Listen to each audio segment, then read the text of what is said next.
in shape.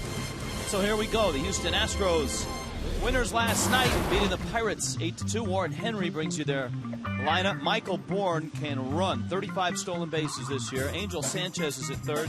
Hunter Pence, an all-star for the second straight year. El Caballo is in at first base, hitting cleanup. Jeff Keppinger, Jason Michaels, Clint Barmas, Humberto Quintero, and Jay Happ hits ninth. This is Brad Hand to Michael Bourne. And that's strike one, and that's a good sign for Brad Hand because Tommy's strikes have been an issue for the young lefty. Strike one is probably going to be the best pitch that he has tonight. Then he can work off that first pitch strike, use the curveball like that, and incorporate his changeup. He's out in front of a very dangerous man in Michael Bourne. Bourne at 291. His on-base percentage is 353. And he gets rung up on a pitch that he felt was down low, and he may have been right.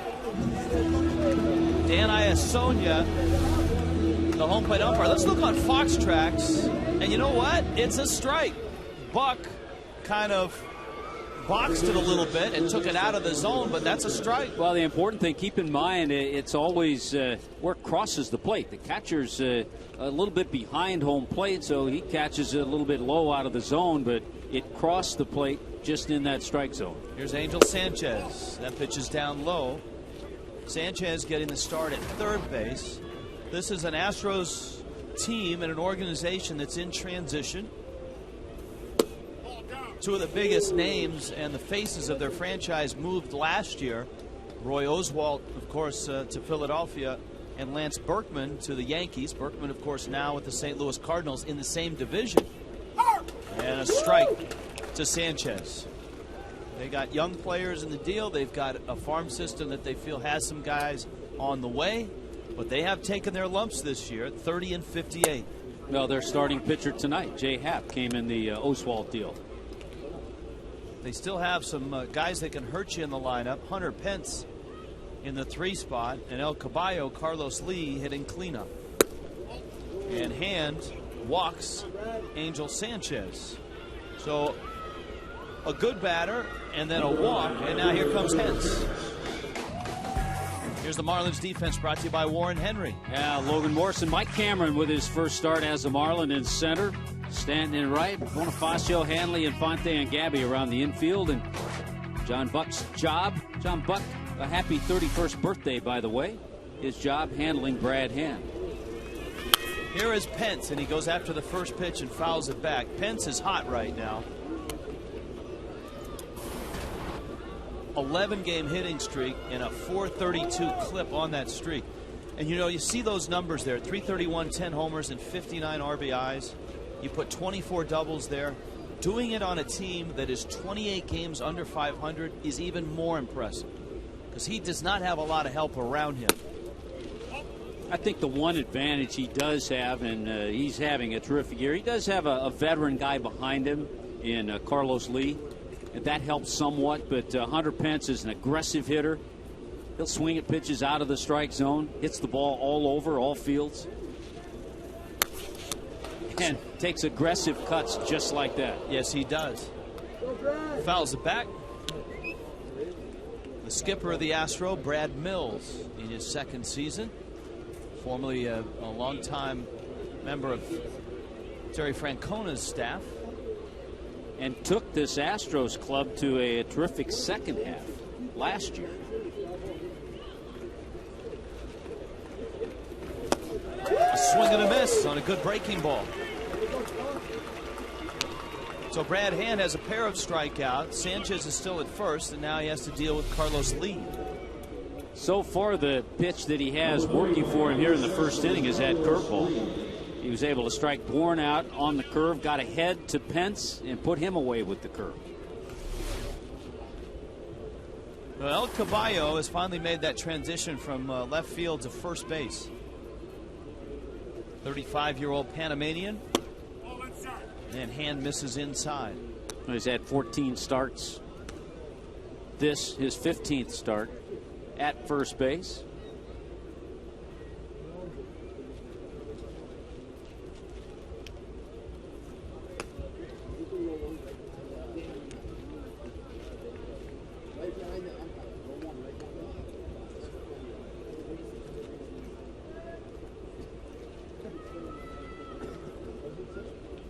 Here's the 1-0 pitch and a throw over to first.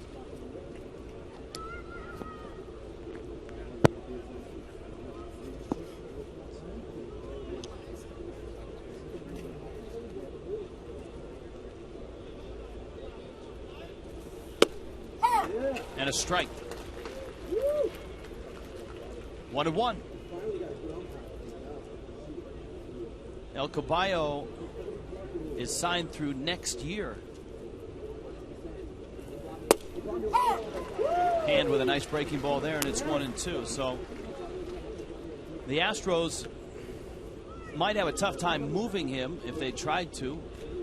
And the biggest hurdle is the $18.5 million that they're paying him this year and that they owe him next year. And that moving him, Rich, could be taken literally. He doesn't move around the bases all that quickly. 3-time All-Stars. Last All-Star appearance was 2007. He'd be a pretty good fit in the American League, though. Yes, he would. Fouls it back to the screen. Well, what we have here in this series, and hopefully, as we've talked about, the momentum of the walk-off home run last night will help. But the Astros come into this series 7-24 since June 3rd, and their 7th win was last night in Pittsburgh. The Marlins since June 3rd are 8-25. 1-2 is fouled back. The question is, who's playing better right now? And if you line them up right now, the Astros have lost 10 of their last 12. And, of course, the Marlins, under Jack McKeon, are 7-8. So the Fish are playing better right now than the Astros are. Will that continue in this 4-game series? Obviously, we're about to find out. Another 1-2. And it's fouled back. Right now, Brad Hand is pounding the strike zone. He's thrown 18 pitches, 12 of them for strikes. As you pointed out, the issues for Hand in his 19 innings of work, a dozen walks and 6 home runs. El Caballo almost went El Kaboom. Yeah, he hasn't. Brad Hand hasn't thrown the changeup. I believe that was the first one this inning. He's been using his fastball and a good curveball. That last pitch to Carlos Lee, the changeup. This guy's tough to strike out. He's always been a productive hitter, but also a low strikeout guy. Count still 1-2. And Hand misses up. 2 balls, 2 strikes. See the fox tracks. And you know what? For Brad Hand, that's not a bad fox tracks because he hasn't thrown anything right in the middle. 9th pitch coming right here. Got him. Nicely done. The 21-year-old rookie out of Chaska, Minnesota, punches out 3 here in the first.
and the Fish.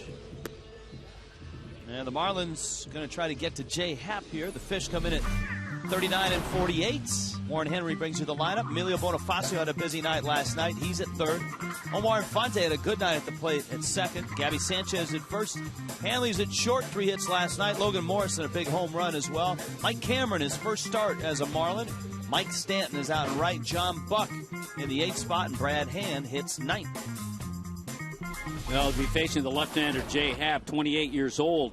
His longest outing this year was his second outing of the season, and it was against the Marlins in Houston. Went 7 2/3 innings, beat the Marlins 7-1. But it's been kind of downhill ever since. He's not having a good year, and the word is the stuff is there, but the command hasn't been. He had one of those tough luck Mays in which his ERA was 3.31 and his record was only 2-2. But June was a disaster, an ERA of close to 8. Bonifacio was on base 3 times last night. He shortens the bunt and takes a strike, and it's 2-1. Bonifacio has tied his career high with a 9-game hitting streak. And Happ misses down low, and he certainly isn't Michael Bourne, but Bonifacio, a guy that if he gets on, has been running with much more frequency since Jack McKeon has taken over. And Jay Happ misses. All right, tell us about this left-hander out of Northwestern. We will scout him. Yes, he is a Northwestern University product. He was a 3rd-round pick of the Phillies. Fastball, not overpowering, but 88 to 92. He will use that changeup, double up on it every once in a while. So you hope that the Philly connection doesn't affect this game tonight. The fact that Happ pitched for the Phillies and pitched quite well in 2009. He was 12-4. Let's hope that the momentum the Marlins had last night at the plate for a lot of guys carries over. Omar Infante was 3 for 5 last night. He had a key triple in the 7th inning. And I think that's what made the Marlins comeback so stirring last night. The Phillies had just pounded them 14-2 in game 2 of the series. And the Phillies streaked to a 4-0 lead in the 3rd inning. Happ over to first, and Bonifacio's back. Marlins came back within 1 at that point. Then the Phillies took a 6-3 lead. Well, the Marlins chipped away, got within 6-5, and then tied it in the 7th. Infante's triple, and he scored on a Hanley Ramirez single. Throw behind the runner. Bonifacio is back in. And by the way, the first couple of moves over to first base were a little different. One a higher leg kick, one not so. So Bonifacio has seen a couple of moves from Happ.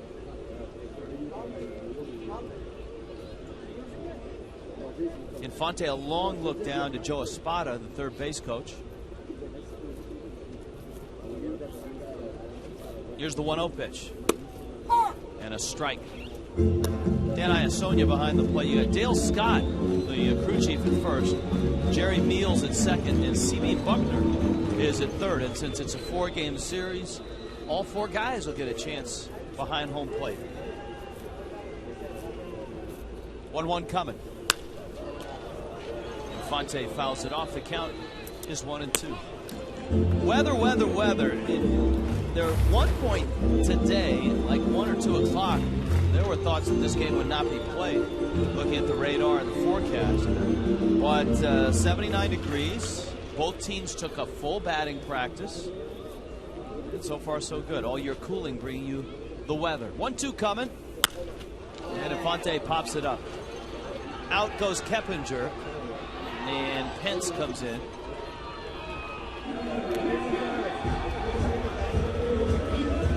Here comes Gabby Sanchez. We talked about the Jay Happ experience back in April at Minute Maid in Houston, and he threw the ball well. 7 2/3 innings. He gave up just 4 hits and 1 run. And he also got himself a couple of base hits, so this probably was the best game Jay Happ has had all year. His last outing, a 10-4 loss to the Boston Red Sox. Now you got Gabby, and with 1 out, Bonifacio's running on the pitch. Quintero's throw, and he is in there. 12th stolen base for Bonifacio. And the Marlins have a runner in scoring position. A good jump, not a great jump, and a quick throw by Quintero, and Bonifacio still stole it. Quick release by Quintero, pretty decent throw, but Bonifacio got in there. So a dozen bags for Bonifacio. Gabby's going to get a 1-0 pitch. And either a cutter or a slider that misses in, and it's 2-0. Gabby was 3 for 10 in that series. He's played in every game with the Marlins. And he hopes to get into that All-Star game as well. I was talking to Hunter Pence about the same thing. Pence last year went to the All-Star game. He said he didn't get in. He was just in awe of being there. But he said, now this year is a different story. He says, I'm going back and I want to play. Well, remember, that was the case with Josh Johnson. JJ, first experience, he did not pitch and then got in the game last year. Well, this is not the J. Happ that we saw. The J. Happ experience, as Tommy described it, back in early April in Houston. This looks like the J. Happ that has been scuffling for the Astros. By the way, the guy that Happ started against, the Boston Red Sox, Andrew Miller, who is up and in that rotation right now for Terry Francona. He's pitching tonight against the Orioles. Happ misses down low. He's walked a couple now, and he's 1-0 to Hanley. Rich, this is a good matchup for Hanley Ramirez. Hanley comes into this at bat hitting well over 300 against lefties, 333, and a career 389 hitter against the Astros. You could say that probably about every team in the National League Central. For some reason, Hanley Ramirez in his career has absolutely feasted on the Central. By the way, he got that Happ changeup, that last pitch. We talked about how he will, not necessarily all the time, but he will go back-to-back with the changeup. You got a lot of range in the outfield in center and in right. Bourne is speedy. He runs just about everything down. Pence has very good speed and good instincts as well. The former Hurricane Jason Michaels is in left field.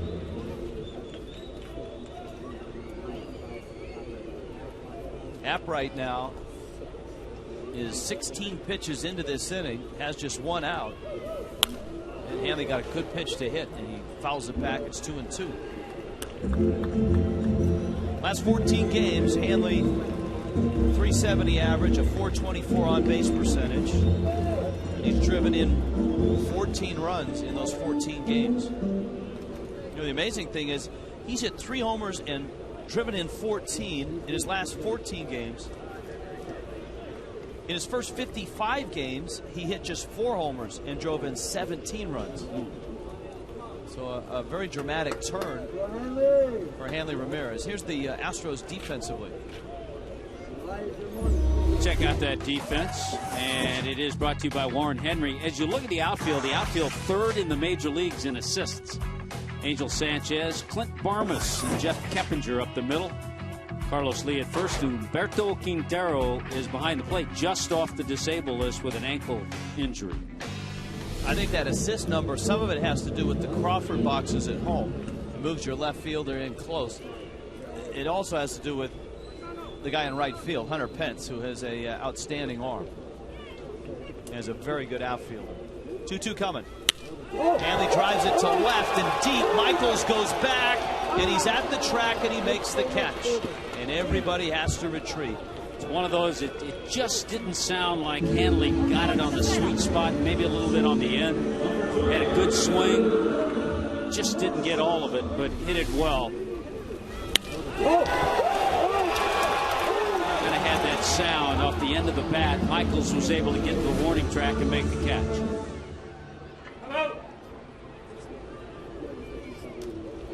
So here's Logan Morrison now. 16 doubles to go with those dozen home runs in 65 games. Morrison a 1-for-5 night last night, but that one was a big one. It was a 2-run homer. It's interesting to watch Logan Morrison right now. As you see the 2 runners on base with 2 outs. He's going from a high on-base percentage guy to a production guy, in that he's starting to homer more often. He's starting to drive in more runs. Yeah, and he showed his power hitting that home run to the opposite field. Got a pitch up and just took it over the Mickasuki sign. And for Lomo, number 12 on the year. And I think what the Marlins are hopeful for is that he will reach a happy medium between the two. Yeah. The on-base and plate discipline, as well as continue to develop the power and the run production. Tapper towards short. Vargas on to first in time. The Marlins got a couple on, but Jay Happ pitches out in trouble. We are scoreless.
Are 21 pitches, 14 strikes.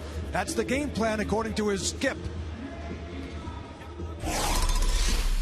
He's going to be throwing strikes and see how long he can go. Hopefully, you know, he can give us 6 or 7 innings. Hopefully, but throw strikes and make him earn it. Make him hit the ball. And you know, he's been being hurt by walking guys and then allowing the key hit.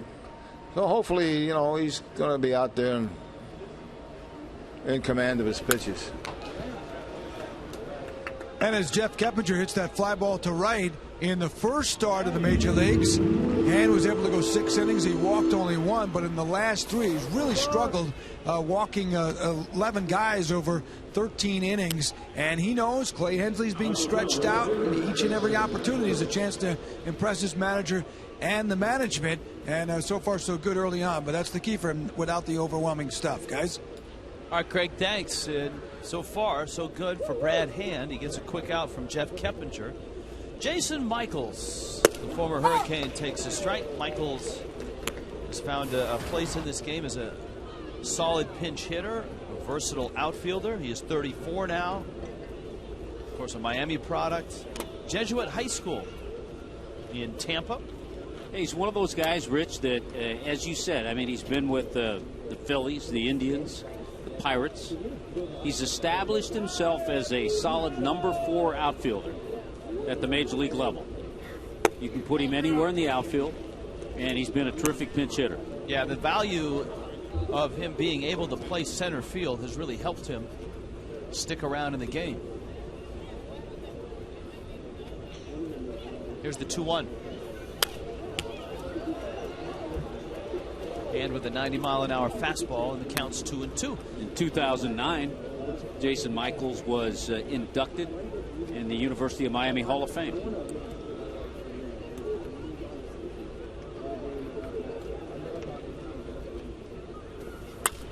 Breaking ball, fly ball. Cameron glides over towards it, and he makes the catch. Good to see Mike Cameron getting a start against the lefty, and you got one of the better center fielders of his generation. Oh, I tell you, he's a treat to watch, the way he glides after balls in 01, 03, 06. He won Gold Gloves, similar to an Andrew Jones.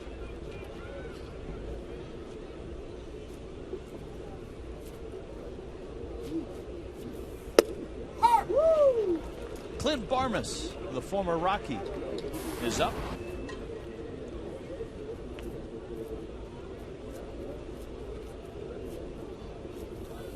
Barmas came over from the Rockies for Felipe Paulino, a pitcher.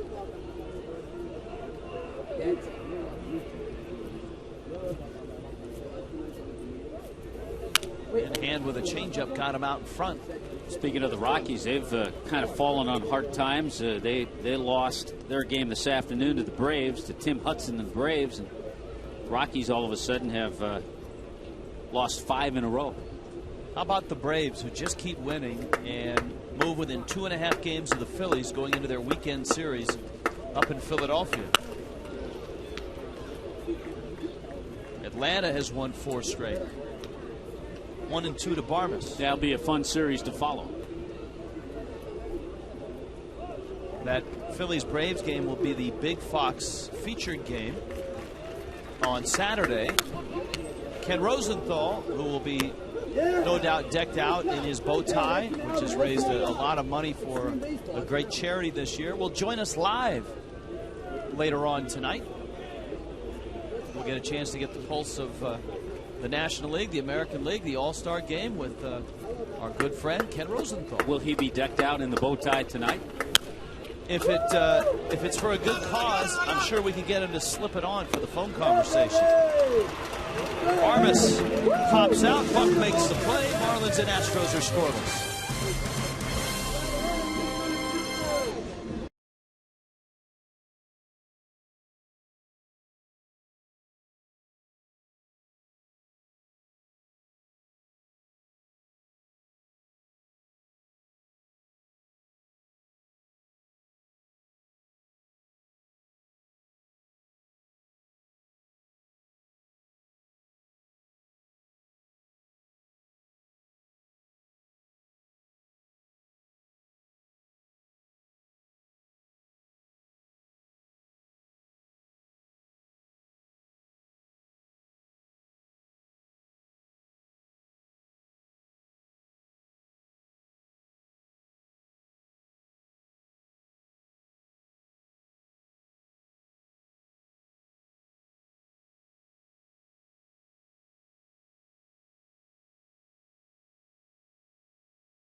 Glad you're with us tonight. Rich Waltz along with Tommy Hutton, Allison Williams, Craig Minervini, Jeff Conine.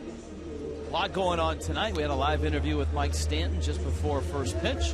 Ken Rosenthal is coming by, and the first start for Mike Cameron.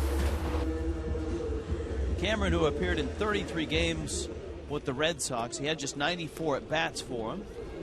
Last year was an injury-filled season. He played just 48 games last year.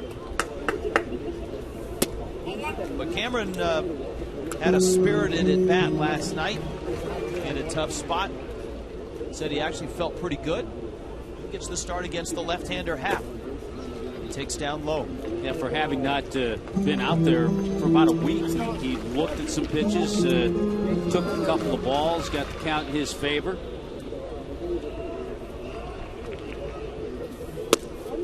There's a strike. Jack McKeon, of course, familiar with Cameron because in 1999, his one season in Cincinnati, Mike Cameron played for Jack McKeon. And he had a very good year that year. Hit 256, hit 21 homers, and he stole 38 bases. Also had 34 doubles.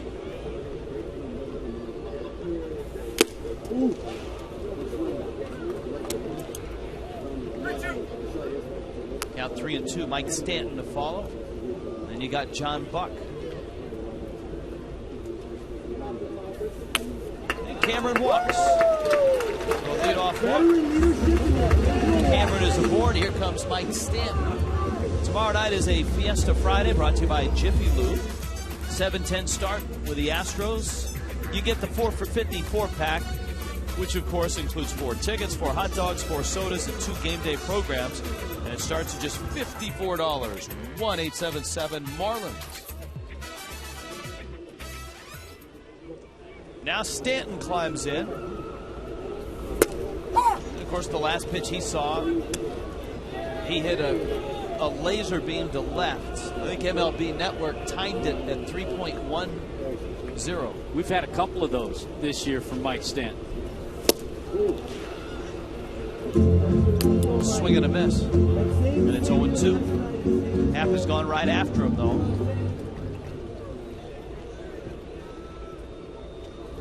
Cameron not a big lead at first. Stanton pulls that one foul. I think it'll really be helpful for Mike Stanton to be around a guy like Mike Cameron. In some ways similar, terrific athletes. They'll strike out a lot, which Mike Cameron has done in his career, but they'll also hit home runs. Here's the 0-2.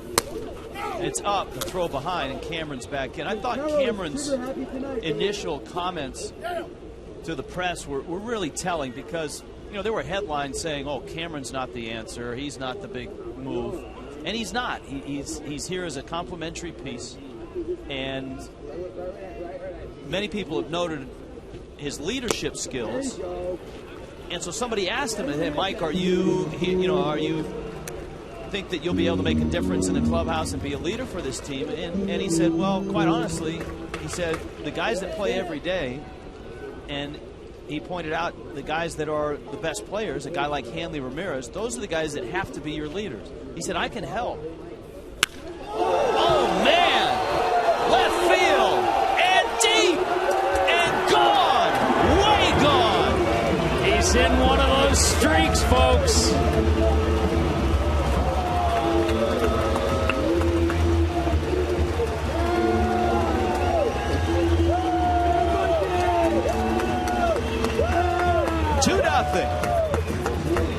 I think Jay Happ wanted this pitch in a little bit more. He pays the price. Oh, it was out over the plate, and he paid the price on our Coors Light Cold Hard Blast.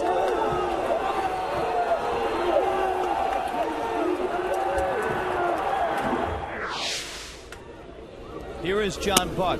Now, a blue seater in this stadium is a ball that is really well hit. A blue seater out there, you're talking about over the Miccosukee side. Now, that is really well hit.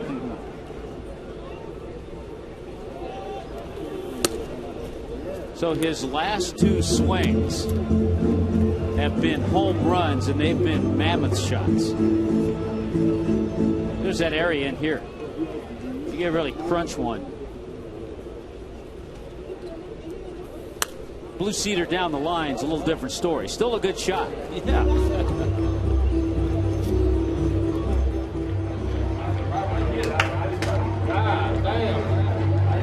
Next episode of Inside the Marlins, very timely, Mike Stanton. I think Mike's going to want to talk to Allison Williams every night before the game in the dugout. You know what, Tommy, if that's what it takes, I think we're willing to make that sacrifice.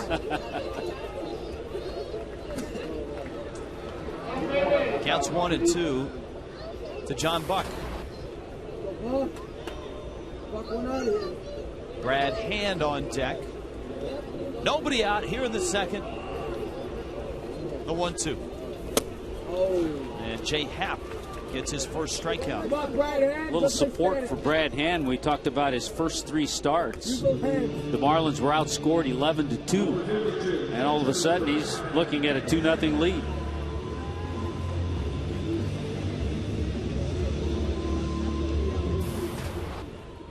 Hand 0 for 4 in his young major league career. Fastball for a strike from Happ. Jay Happ, a third-round pick by the Phillies in 04. And, of course, it was part of the big piece coming from Philadelphia to Houston in the Roy Oswalt trade. The Astros actually had to send money with Oswalt. Well, not actually physically with him. He didn't travel with a suitcase. He didn't have the briefcase with the large handcuffs. bills. Yeah. No.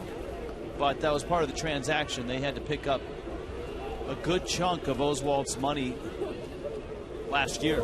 You just picture him arriving at the clubhouse saying, I've come with money, and here's the briefcase. You have the key. Yeah, this is from Ed Wade handing it to Ruben Amaro. As you see, the rain has started. Bonifacio's coming up.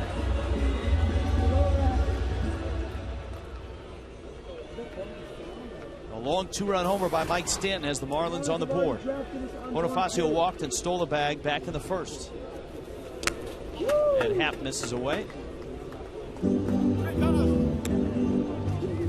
As Tommy pointed out, a 9-game hitting streak. And the other thing that's impressive about the run that Bonifacio's on is he's starting to walk a lot more now as well. He walked twice last night. And I think for Bonifacio, all he has to do is look out center field and look at Michael Bourne and check out Bourne's numbers and see how he's been able to go from a guy with quote-unquote blazing speed that couldn't get on base to a guy that now not only can hit a little bit, but is also getting on base at about a 350 clip. Michael Bourne's first full year with the Astros after he came over from Philadelphia. 2008, he hit 229. And yeah, he stole some bases. He had 41 steals, but the on-base percentage was low. The next year, in 09, Michael Bourne hit 285. Had 61 stolen bases that year. So improvement. So you're absolutely right. That's a great analogy. Here's the 2-2. It's outside. His on-base percentage last year, Bourne's, was .341. That's how you steal 52 bases. You got to get on base first. Now, I think Bonifacio, just in watching, if he can ever turn into that everyday player. 3-2 pitch down the left field line, over for it. Michaels dives and can't get it. And Bonifacio might get to third. Around second. Whoa! He puts on the brakes, heads back to second, and just gets in. He can even put on the brakes fast. How did he do that? A great decision, though, because he would have been out at third. There are 2 down. He's going to score on a base hit, so he doesn't have to get to third. Just out of the reach, and by missing that, it becomes our checkers double of the game. Good effort by Michaels, but watch Bonifacio. There he goes. He's thinking 3. Always does. Oh, there are the brakes. That's a great job. How do you do that? There's Infante, and he fouls it back. That's the 15th double for Bonifacio. You know, the other point that you're making with Bourne, as Bonifacio's gotten on base more, we've seen more stolen bases. Yeah, see, I think if Bonifacio can make that leap from super utility guy to an everyday player, he can steal 35, 45 bases with the speed that he has. But obviously, the on-base percentage and the consistency with the bat have been his biggest hurdles. But it's great to see him make improvements this year. Fonte went after a breaking ball down at his shoe tops. Derek Jeter is a couple hits away from 3,000. The Rays lead the Yankees in the bottom of the second in the Bronx.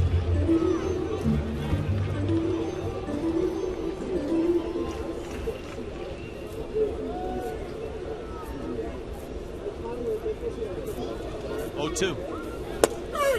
That's strike 3, inside corner. Bonifacio left at second. Not much is left of the ball that Mike Stanton hit, though. In fact, it might be flat.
Question tonight. Who's the biggest snub of the All-Star game? Ryan Howard, Andrew McCutchen, Anibal Sanchez, Tommy Hansen, or Cargo, who banged into the wall the other day. I'm on the fence with this one. It's either Howard or McCutchen. That's kind of where I am right now too. Mike Stanton with his 18th home run. So he has homered in back-to-back at-bats, Mr. Stanton has. And a first pitch to Humberto Quintero. Little tapper out to second, and Fonte handles it. And Brad Hand has the first out of this, the third inning. Here comes Jay Happ and Michael Bourne. In baseball today, as Tommy pointed out, Braves won again 6-3. They beat the Rockies. Tim Hudson the win. Craig Kimbrell saves his 27th game. Padres and Giants are back at it tonight. It's a very Zito start for the Giants. Mets and Dodgers. Boy, the Mets have won 4 in a row. The Dodgers have dropped 5 straight. It's making the Marlins plummet seem even more, I guess, even steeper, because the fact that as the Marlins dipped in the East to the basement, the Nationals played better. The Mets have gotten it going. Boy, the Dodgers reached 37-51. Happ fouls that one off his foot, and it's 2-2. Milwaukee and Cincinnati opening up a series tonight. Last night a wild one with St. Louis and the Reds. The Cardinals were down 8-0. They came back to tie it, but they didn't win it. The Reds won it, I believe it was in 13 innings. Yeah, Ramon Hernandez, a big RBI double. Arizona's at St. Louis tonight. Cincinnati at Milwaukee. We told you. Happ fouls it back. Cubs are in Washington to take on the Nationals. That's a scoreless game. Of course, that's who the Marlins play to open up the second half, with 4 games at Wrigley. Always a fun time, and I can guarantee you'll see plenty of shots of the rooftops of Cub fans. Well, 3 of those 4 games are day games. The little Cub car that drives around in the outfield, not in the outfield, but beyond the outfield walls. The Cub, I don't know if that's the official Cub mobile or just some guy that owns it. Craig will be floating around the area somewhere. The dancing hot dog guy. Ronnie Woo will be there. Always good to see Ronnie. There's a ground ball. Make a stop at the Cubby Bear. A flip over to Hand, and he steps on the bag. This copyright telecast is presented by the authority of the Marlins, may not be reproduced or retransmitted in any form. Counts and descriptions of this game may not be disseminated without the express written consent of the Marlins. You know, I saw... We need to explain Ronnie Woo. Well, if you're a hardcore baseball fan... If you're a Cub fan, you know. You know Ronnie Woo. He's a guy that dresses in a full Cubs uniform and has been going to Cubs games for many, many years. He's been going to Cubs games. I can remember Ronnie Woo in the outfield in the bleachers when I was going into Wrigley as a player. And he's called in the 70s. And he's called Ronnie Woo because he walks around and says, woo-hoo. Cameron lines it up. Mike makes the catch. We'll delve further into the Mikey Times. Ronnie Woo! Ronnie Woo! Ronnie Woo!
Major League Baseball, Derek Jeter now just 2 hits shy of 3,000 for his career, hoping to be the first Yankee to reach that mark. Will also become just the 10th man to reach that mark with this same team. The last guy to do it, the Houston Astros, Craig Biggio. It was back in 2007, and he came into the home series just like Jeter with 2,997 hits.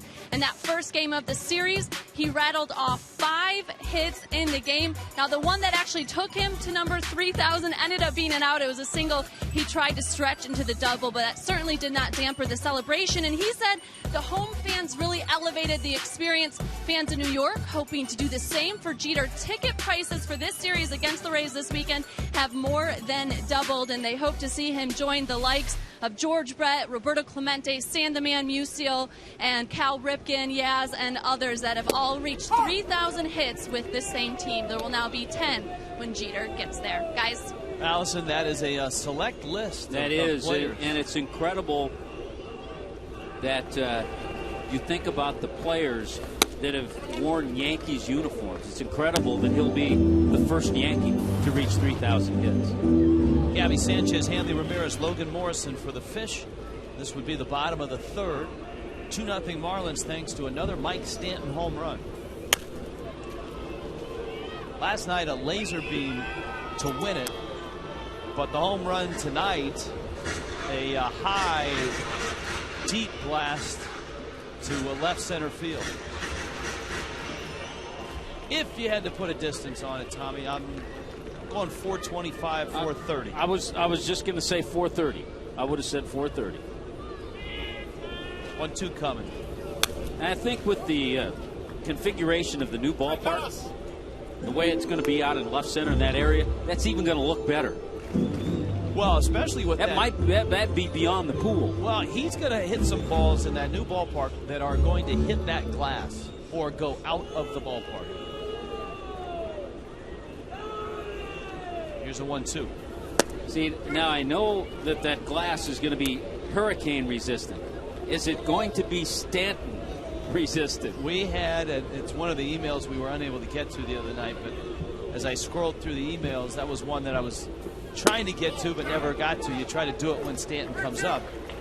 There was an emailer that had that same question. I know it's hurricane proof, but is it Stanton proof? It might be Stanton resistant, but it probably won't be Stanton proof.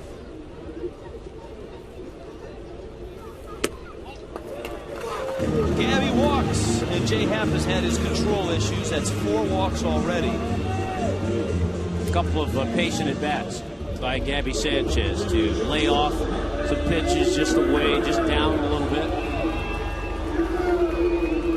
Well, Gabby's at first. And here comes Hanley with Humberto Quintero out on the mound, trying to get J. Happ back into a groove. And the final vote is over. Don't keep me in suspense. Let me know. I got to double check my math here. I just got a bulletin that the final vote is over. Well, the next question I have the Phillies heard anything on Shane Victorino as far as his? There it is. They're the final votes. Now Victorino left South Florida to have his thumb examined. I haven't really heard. And congratulations to Paul Konerko. He really deserved being there. Well, remember, as we pointed out, Ken Rosenthal said the All-Star rosters that were announced last weekend is just a first draft. If Victorino can't play, I don't think. I think I just saw a scroll that Mariano Rivera is not going to participate in the All-Star game. Jose Reyes on the disabled list. On the disabled list now. 0-2 to Hanley. Didn't go after it, and it's 1-2. Morrison after Hanley. A leadoff walk here in the third. Marlins trying to jump on the Astros right away and build some sort of momentum after their win last night against the Phillies.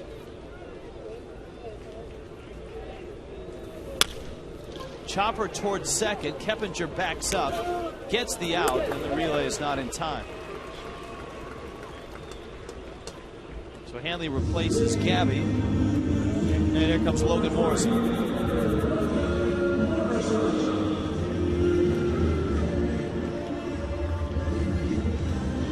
Now, the one thing, and it's been a constant, if you go all the way back to the beginning of June, when the Marlins score, they certainly have a better chance. All those low-scoring games, the 11 games in June where they scored 1 run or less, in the last 7 games, the Marlins have scored 5 or more runs 5 times. And in those games, they're 4-1. Well, I mean, you talk about momentum. The Marlins had momentum coming into this homestand. They had taken 2 of 3 in Oakland. They took 2 of 3 in Texas, including that big comeback in the final game. And then the 1-0 game against the Phillies. That's, I think, why that game stung a lot more than the 14-2 game. That's right, too. Sometimes it's easier to get that 14-2 game out of your head because you really were never in it. But when you have a 1-0 loss, you were in that game the whole time. Jack said the other day, he was quoted as saying he's been here a couple of weeks now and he's had 2 1-0 losses. Morrison lines it to first, and Carlos Lee makes the catch and steps on the bag. Double play ends the third for J. Happ.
in a trip or two to see the Marlins play in San Diego, August 19th to the 21st. Trip includes airfare, hotel, tickets to 3 games.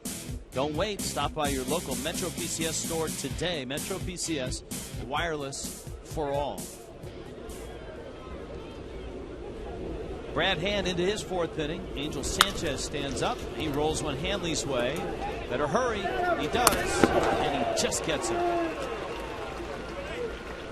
So 1 out here in the 4th. AT&T trivia question coming your way. That means a phone will come flying on your screen and will flip the words. Here's the question.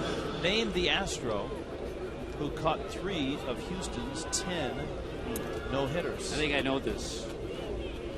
Ashby? I think I was a teammate of this guy's at one time.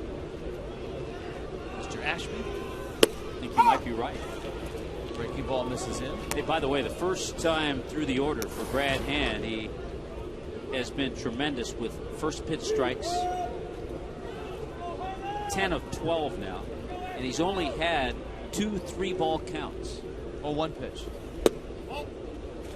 And that misses down low. He struck out Pence. And he struck out Carlos Lee.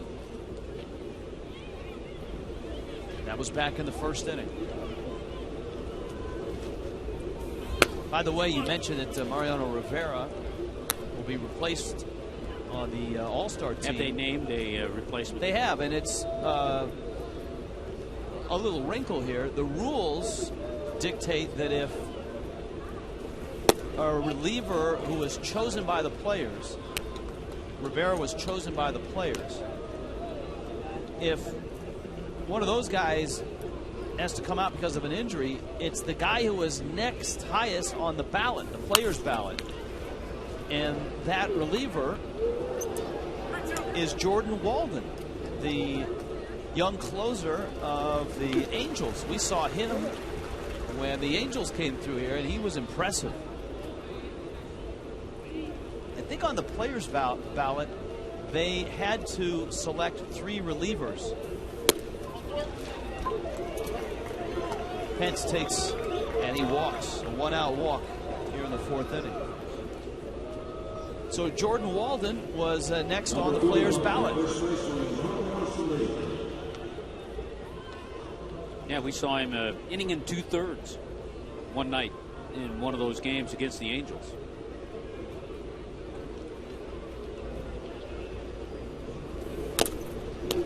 Carlos Lee fouls it back.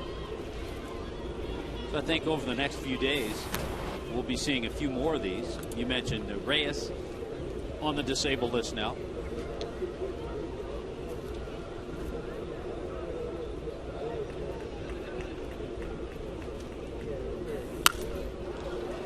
That one is popped towards the dugout. And Buck is there. Gabby was there as well. Most dangerous dugouts in baseball. And Buck, we couldn't see it from our angle, but I'll bet the pair had some help in there. Well, I tell you what, John Buck has really maneuvered himself well in that area all year. One look, he knows he's a couple of steps away, and he does get some help. All you have to do is listen. That's about 5 guys there. It's a big out to get for Hand, and that's Carlos Lee. Here's Jeff Keppinger. The other news around baseball, sad news. Dick Williams has passed at 82. Nice that he was able to get to the Hall of Fame before he passed away. Yeah, former skipper of mine and very instrumental in some managers that have been in the big leagues. Brad Mills, Terry Francona, Ken Maka, all played for Dick Williams in Montreal. He was a teammate of yours. He was a part-time partner of mine when I was in Las Vegas doing AAA games. Dick Williams was the manager. Oh, a manager. Yeah. When I was in Las Vegas, he used to come and sit in the booth and do a few innings. And just fascinating to be able to pick the mind of a guy who was always known as a great manager. He wasn't a warm and fuzzy manager. Dick Williams was a guy that would really have trouble probably managing today. Yes. With the way players are. And I mean, I've told stories. There were times you would go a week or 10 days without talking to Dick Williams, especially as a part-time player. But you know what? He was one of the best tacticians on the field as far as running a game and putting a game together. Well, he took a lot of teams to World Series. Took Boston to the World Series in the late 60s.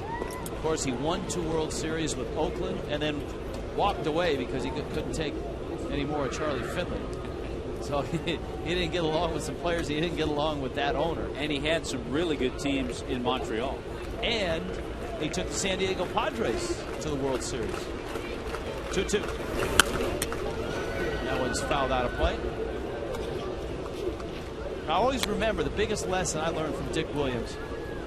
We were doing a game and talking about what was going on in the major leagues, and I asked him, now that he had retired, and this was early 90s, if he ever watched games on TV and continued to manage or thought about managing the game.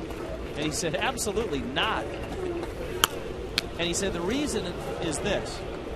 He said, you don't know, if you're a casual observer or even a keen baseball mind watching a game, you don't know what goes on in the clubhouse. You don't know what the manager knows. You don't know who's hurt. You don't know who came in sick. You don't know who's in a slump. You don't know who the manager's trying to teach a lesson to. There are so many things that you don't know that you can't manage from afar when you're watching a game. That's a great point. I know we try to bring that up at times. Many times we fail in it, but you're right. A player could be just having a horrible day. Something could have happened. We don't know that, and we're wondering, well, why isn't he in the game, or why isn't he pitching to this guy? Fly ball left center. Morrison is over. Cameron is there too. Mike Cameron makes the catch, and Brad Hand has thrown 4 very nice innings. You don't want to miss a Mike Stanton at bat, folks.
System stronger, smarter, cleaner, and even more efficient. Visit FPLConnect.com to learn more.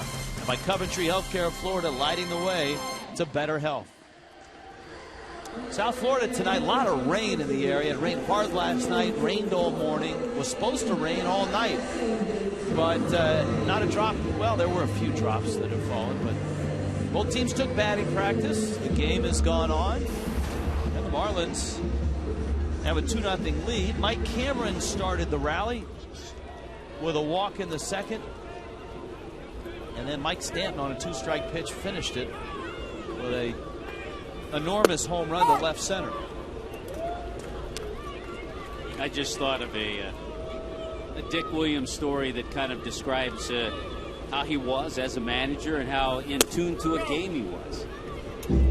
the Expos were in Philadelphia playing the Phillies. It was about the 4th or 5th inning. I was on the bench. My brother-in-law, Dick Ruthven, was pitching for the Phillies.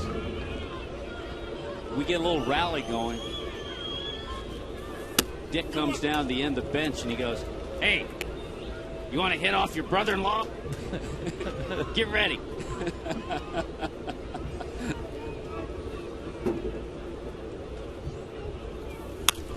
Well, how did the at-bat go? The at-bat that time didn't go well. I actually came up with bases loaded and lined out.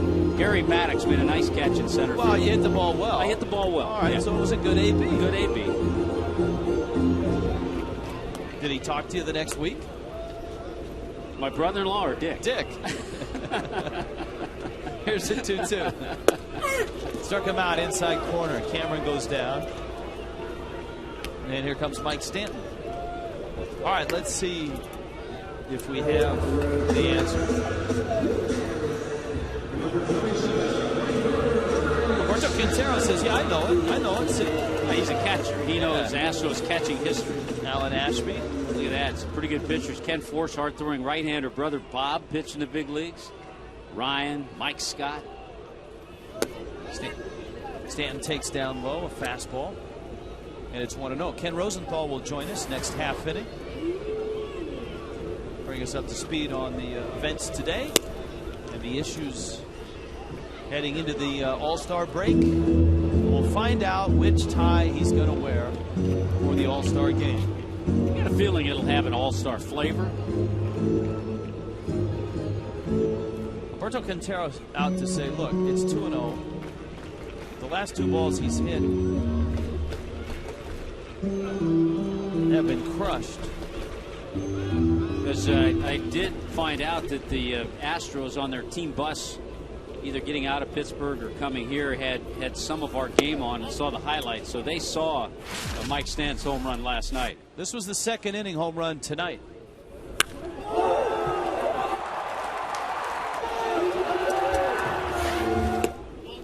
And the Astros very cautious with Stanton. They walk him. Here comes John Buck.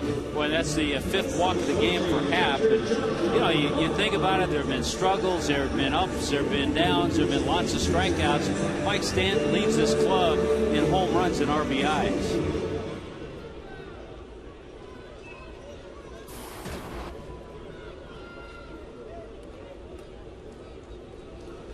Mentioned earlier, a happy 31st birthday to John Buck.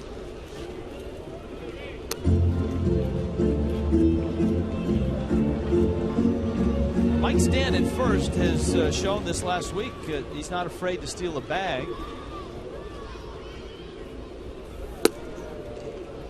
Buck with a big rip on the 1-0 pitch. It's 1-1.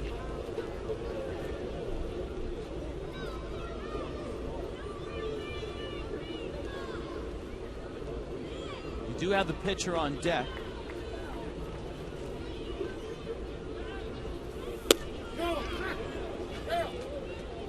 No swing, says Dale Scott. Good communication. Home plate umpire Dan Iasonia. Not sure, so he quickly looks down to first base umpire. Dale Scott, no doubt, concerned about the state of his favorite college football team, the Oregon Ducks. 2-2.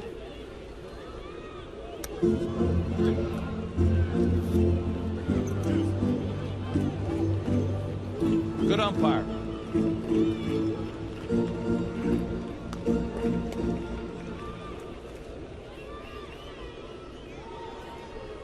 Jay Happ working to John Buck.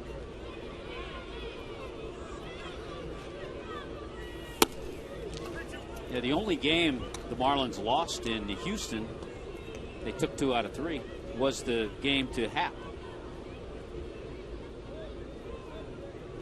He got a lot of experience, Happ did, in that 09 season where he went 12-4 with the Phillies. He appeared in 6 games out of the bullpen in the postseason.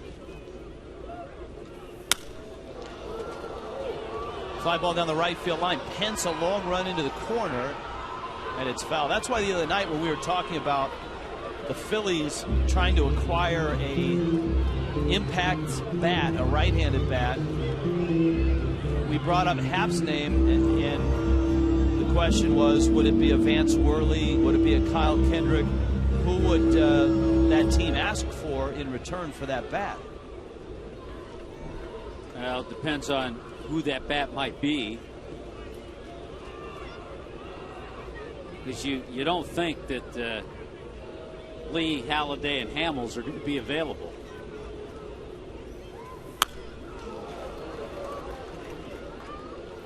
I think one question you have to ask, too, is will Oswalt be available to play? I mean, will his bat ever get healthy? By the way, with each pitch, and 80 pitches, look at this for Happ already. The way he's pounding fastballs into John Buck. Pence in right field just keeps easing and creeping toward the line a little bit. Stan is running, and he's picked off. Charging after him is Barmes, and El Caballo tags him out.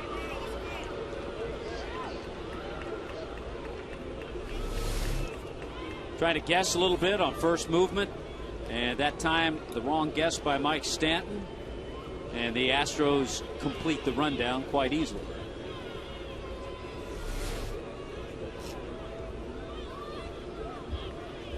Take a chance. That's a chance with 2 strikes on John Buck, and given the fact that the pitcher's up next.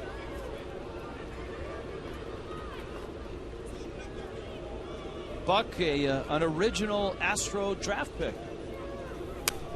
He fouls it back. He was drafted by the Houston organization. Grew up in Taylorsville, Utah, outside of Salt Lake City. 7th round pick, and then sent to Kansas City in the Carlos Beltran trade. 9th pitch of the at bat, 3-2.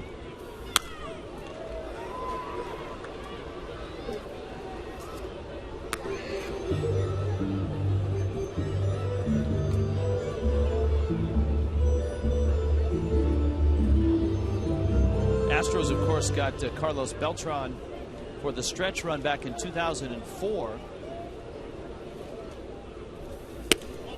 And Buck works the walk. He's going to bring Brad Hand up.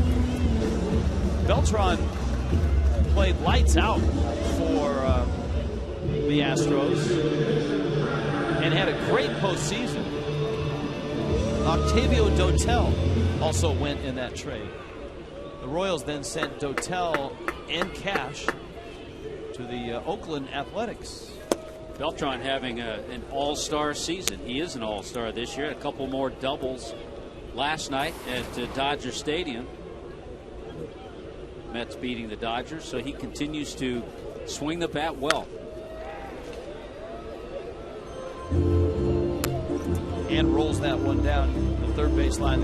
Count quickly at 0-2. Jay Happ has tied his career high with 6 walks in this one.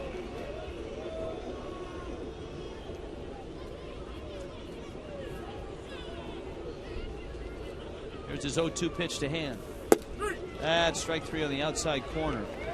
So despite a couple of walks, Happ gets through the 4th. Ken Rosenthal, Fox Sports, when we return.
the Atlanta Braves, the Philadelphia Phillies. The Braves won again today. They're 2.5 behind the Phils.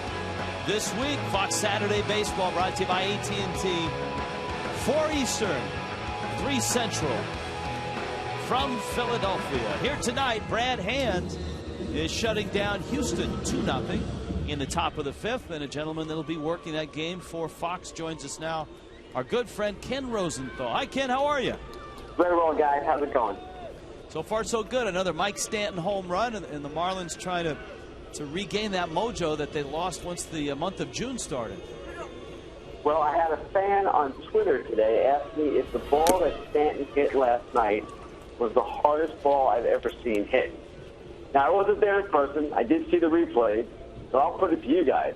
Was it the hardest ball you've ever seen hit? I'll go to an even higher authority on that. Here's the 0-1. And that's Jeff Conine, who has seen a lot of games in this ballpark. There's the replay. We're watching Stanton's ball last night. The ball that Stanton hit last night was not as hard as the ball he hit off the wall 2 nights ago, according to Jeff Conine. And Niner said it may have been the hardest ball he's ever seen hit flat, period, anywhere, anytime. It was a line drive that hit off the middle of the wall at about 420 feet, and I swear it didn't get more than 25 feet off the ground. Well, that's good enough for me if Jeff says it. Because he's seen a lot more than we have, and he's seen it from a different level. So his word means an awful lot, this kind of thing. Mike Cameron comes over to make the catch as Brad Hand gets the first out here in the 5th inning. All right, what's cooking in baseball for you? Let's talk about this division first and talk about the matchup you've got this weekend with the Phillies and the Braves. Well, it's really interesting that for all the talk about the Phillies pitching, which is great, the Braves right now lead the National League in ERA. The pitching is even better than the Phillies. The question is, can the Braves get enough offense? And you guys have seen them, and you know what the problem is. There are 2 problems, actually. Ugly is one, Hayward is another. Both are showing signs of reviving of late. If that happens, and then they get Martin Prado back, well, then you may be looking at a much improved offense. They've got another issue, though, as well, and that's Chipper. Chipper has a right knee problem that it sure sounds like is going to need arthroscopic surgery at some point. That would cost him about a month. That means Prado goes to 3rd, and at that point, they would need to get some kind of right-handed bat, maybe former Marlin Josh Willingham, maybe a Ryan Ludwig, a Michael Kadire, someone. Well, when we saw Willingham in Oakland, I told him, hey, we'll see you in Philly in 2 weeks. But I didn't suspect it would be with the Braves because he's rumored to be on the shopping list of Ruben Amaro Jr. as well. The Phillies need a right-handed bat, too, right. Don't they? They do. And it's interesting that both those teams, arguably the 2 best teams in the league, are looking for the same thing. The Phillies, though, have a little bit of a different situation because if they get that right-handed bat, the guy that loses playing time is Dominic Brown. And Dominic Brown is their best young hitter. I was going to say they're Mike Stanton, but you can't even compare them. But Charlie Manuel had lobbied for his promotion about a month ago or so. And then if they get that hitter, Charlie's going to tell Dominic Brown, sorry, kid, you're going down again. I'm not so sure that's an easy thing to do. Now, it's not like Brown is carrying it up, don't get me wrong. But at the same time, given their payroll concerns, and the Braves also have payroll concerns, maybe the Phils just settle for a reliever and don't even get the offense. Okay, you look at this scenario. The Braves don't catch the Phillies. Is there anybody that's going to catch the Braves for the wild card? Hard to see right now. The teams in the Central are all rather competitive, but they're all rather flawed as well. And I don't see the wild card necessarily coming out of there, and I sure don't see it coming out of the West. Even though the Diamondbacks have posed an impressive run here and look like a pretty impressive team. Hey, Ken, we just had a 9-pitch inning. Omar Infante handles a ground ball. Can you hang out for another half inning? It always happens when I'm on, guys. I know, that's right. Sure, hang on. All right, we'll see you in about 90 seconds.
single by Clint Barmas in the 5th is the first hit of the night for the Houston Astros. Jay Happ has had such a weird line. He's walked 6, struck out 5, given up a mammoth homer to Mike Stanton tonight. And that's how the Marlins have a 2-0 lead. Ken Rosenthal is with us, and he's working the Atlanta Braves game along with the Philadelphia Phillies and the rest of the Fox team this Saturday. Let's talk about what you see from the Marlins, because we lived it the month of June. What did you see from the periphery, from the national perspective? Same thing everybody else saw. Pretty much a team-wide collapse. And one that really surprised me, because if you remember, guys, I saw you in New York, right when they were pretty hot. I don't know if it's when they were peaking or not, but at that point, they looked possibly like a contender. And, of course, it didn't happen that way. So now, you just have to hope that they show some life here and kind of get back on track as a team. I'm not talking about contention. I'm talking about refocusing and just finding their way. And then, of course, at the end of the year, they'll figure out who the manager is going to be as they go into the new park, figure out what they want to do from a personnel standpoint. But it was incredibly disappointing to me, to you guys, I'm sure, to all the fans out there, to see the disintegration that occurred. I just didn't see it coming. No, I don't think anybody did. The Marlins are 7-8 under Jack McKeon, and just dropped 2 of 3 to the Phillies as Bonifacio stands in. Happ, the breaking ball that misses low. Kenny, how about the All-Star game? You'll be there. I know things change every year, it seems like, with players, personnel, with injuries. Where do you stand on the selection process? Are you okay with the way the All-Star team is put together?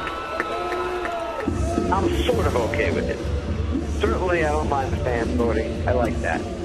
The thing that is a problem for me is the idea that every team must be represented in a game that is played for a competitive state, that is home field advantage to the World Series.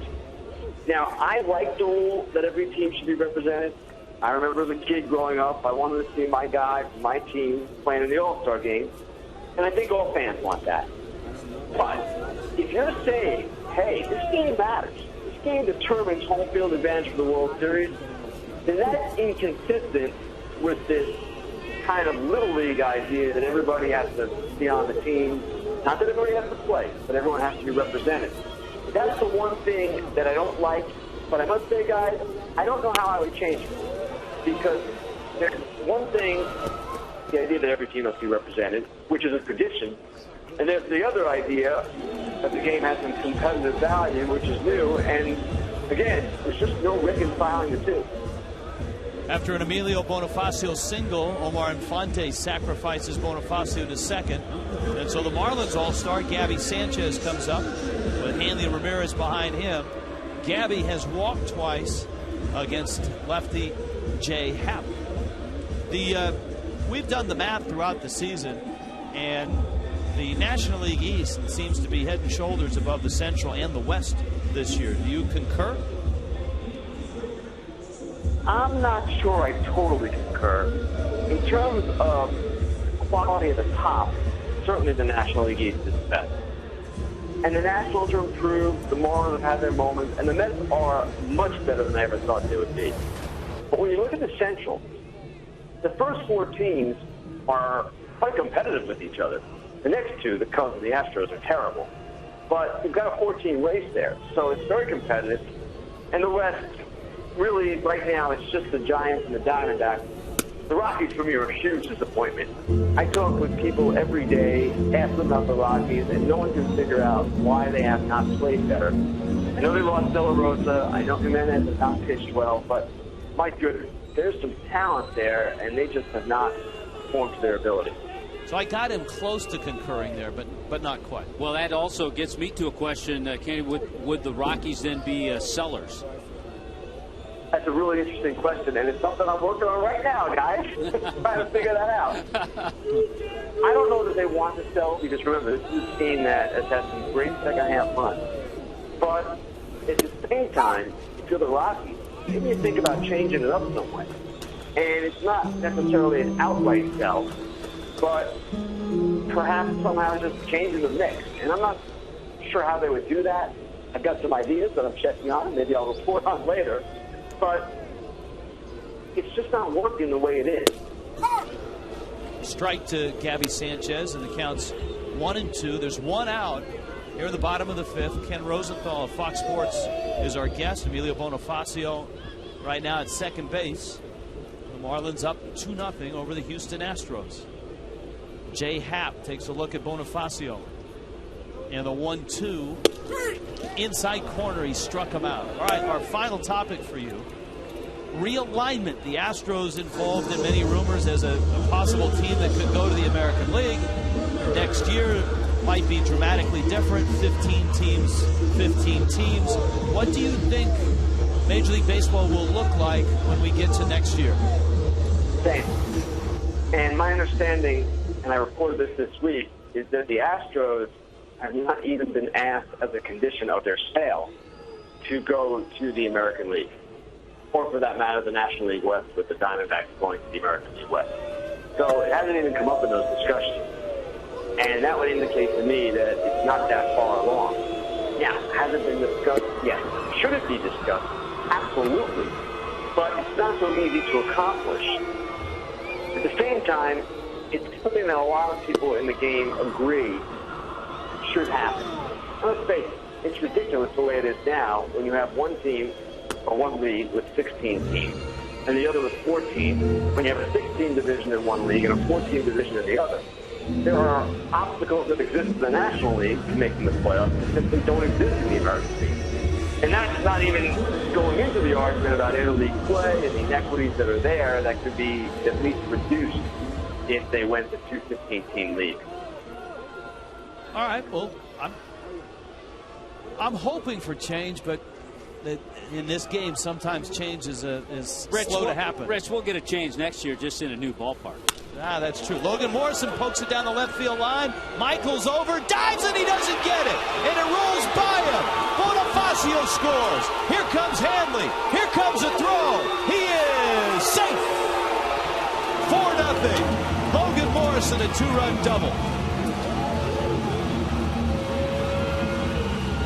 Second time tonight, a Marlin has hit a ball tailing away from Jason Michaels in left field. Bonifacio doubled in the second inning. Logan Morrison does the same. Slices away. Michaels with the dive. It's off his glove. Very similar to the Bonifacio play. Only this time a couple of men were on base. And both men came in to score. Two big RBIs for Morrison. Hanley comes in with a nice slide. Doug Brocail, the pitching coach of the Astros, is on his way out to talk to Jay Happ. Brocail was named the pitching coach when Brad Arnsberg was replaced. The important thing about that play, Rich, is that they put Hanley on intentionally to have the left-hander Happ pitch to Logan Morrison, and he came through with a big hit. All right, finally, before we let you go, I know you've been raising a lot of money and awareness with your bow ties. We won't ask you what color you're going to wear on Saturday, but tell us a little bit about the charity and how you've raised money and awareness. Well, it's more awareness as far as I know. And basically what I'm doing this year is wearing a different bow tie for a different charity every week. There's some overlap. I'll wear some of them twice or 3 times, but for the most part, it's different ones. And what I do is I pick the one each week. This is in conjunction with the Bow Tie Cause, bowtiecause.org. The Honey Jones football player is the guy who started this. And it's great. We raise awareness. I tweet which one I'm wearing. We write about it on our website, foxsports.com. Sometimes we mention it on the broadcast and talk about it. I often do an interview with a player that has some relation to this particular charity each week. And really, it's been an honor for me to do it, a pleasure for me to do it. And from the standpoint of raising awareness, I do think that's happening. This week, it's ALS, and I'm going to interview Brian Schneider, who I believe his grandmother passed from ALS recently. And again, when you listen to these interviews, when you hear about the different organizations that are involved here, it just maybe puts a light bulb on for some people. And then if they want to raise money or donate money, that's their choice. But the main goal, guys, is simply to raise awareness. It's outstanding. There's the 1-2 to Mike Cameron. and it's inside. Ken, thanks for the visit as always, and we look forward to hearing an exhausted Ken Rosenthal the night of the trading deadline. It's our annual trading deadline late night call with Ken Rosenthal, and we'll watch you on TV with the Phillies and the Braves. Thanks, guys. Have a great night. All right. Thanks, Ken. Ken Rosenthal of Fox Sports and foxsports.com. Always a must read and a good fellow indeed. Cameron goes down swinging, but the Marlins put 2 more on the board, and they stretch their lead to 4-0.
KFC.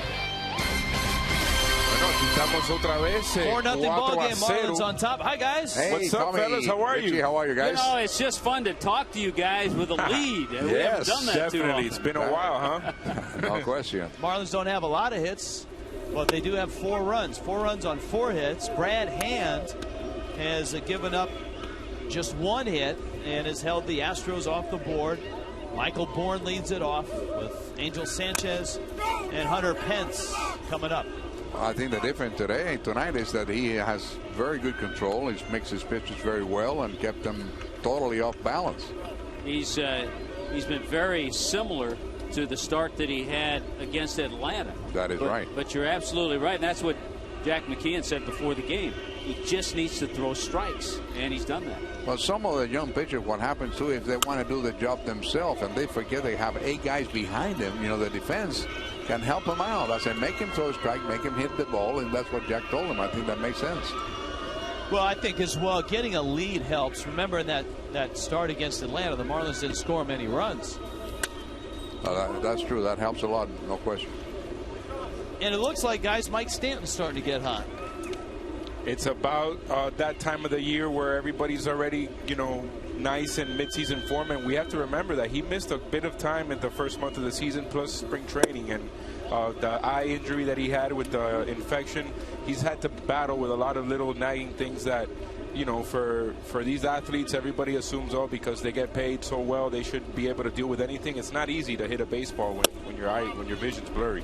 You know, and with all the nagging things that he's going to have, he's still going to hit 34 home runs and drive in 100 runs. I'll take that anytime, Tommy and Jason. Yeah, Richie. you got that right. It seems like he's gotten those numbers quietly, huh? Yeah. Liner to center. Cameron got a good break. And he makes the catch. All right, guys, we'll see you later. You All right, too, guys, have a good one. Keep it up. Time now to look at the upcoming Marlins schedule, brought to you by Just for Men Hair Color. Houston's here all weekend. Please tip your waitresses or waiter. Houston finishes Try the first veal half at 1 o'clock on Sunday. Just as we look forward to the upcoming schedule, you can live forward with Just for Men Hair Color. Hey, by the way, watching Mike Cameron tonight. There's a little rust on his back, on his swing. His timing's not there.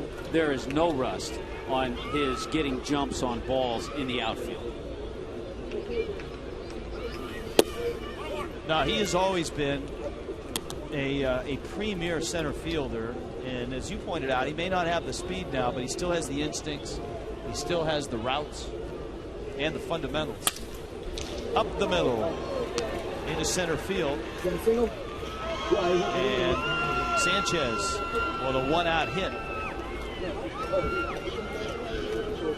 That's just the second hit for the Astros tonight. Both singles, one by Barmes, that one by Sanchez. Hunter Pence now has struck out and has walked.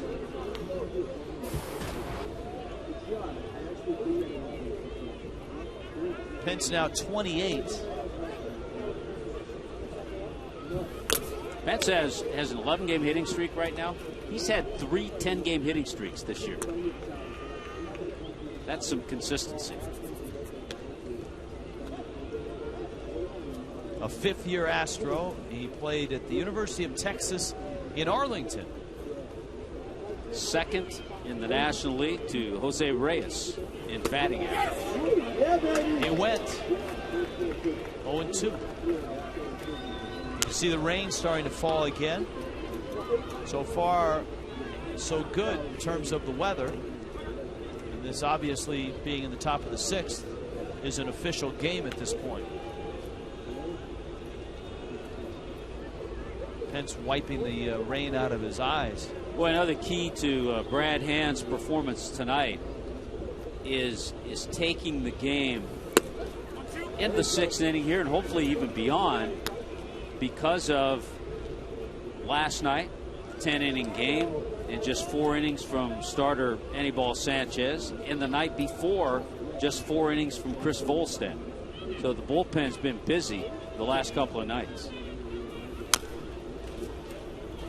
Little tapper wide of third. 1-2.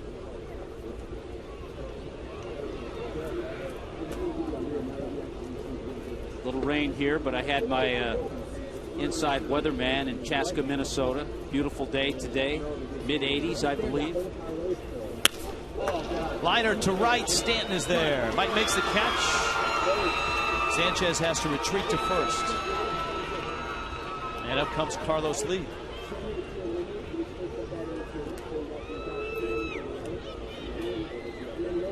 If you present your Miccosukee Ultimate Rewards Players Club card at the stadium box office starting 2 hours prior to any Marlins home game, you get a $10 discount on up to 8 infield box seats. Offer cannot be combined and is subject to availability. Miccosukee Resort and Gaming, get in the game.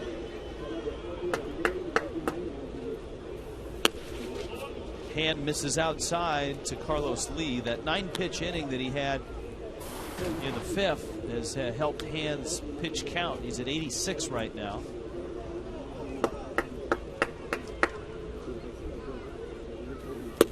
And while Jack McKeon before the ballgame said he was hoping that Hand could give him 7 innings, you almost sensed in Jack's voice that was wishful thinking. You know, he said, well, maybe he'll give us 7 innings. Well, this is a different Brad Hand. It is.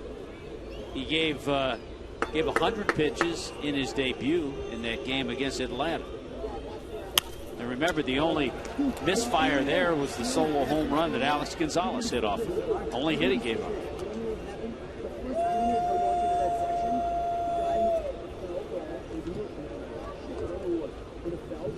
The splits for Hand. Very good.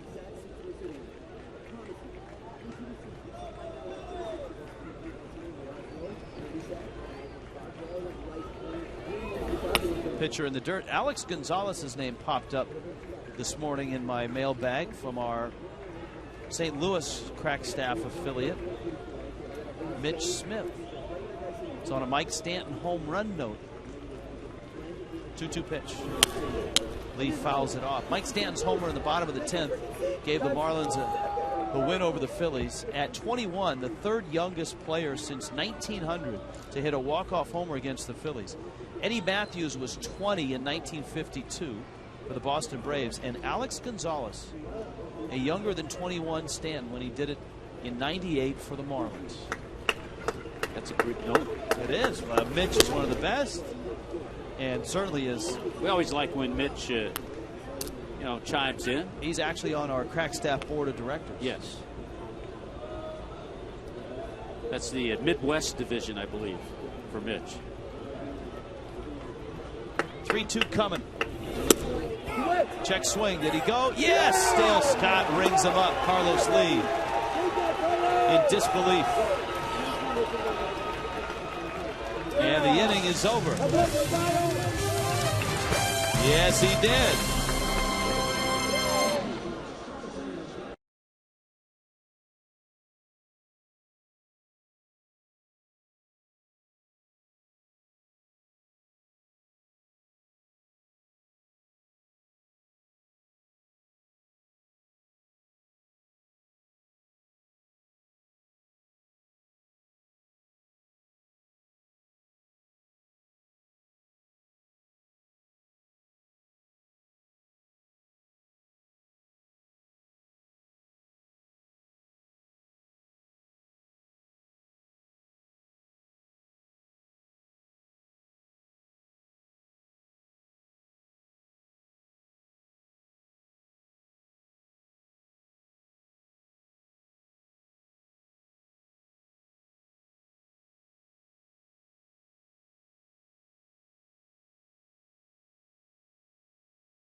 Something every night.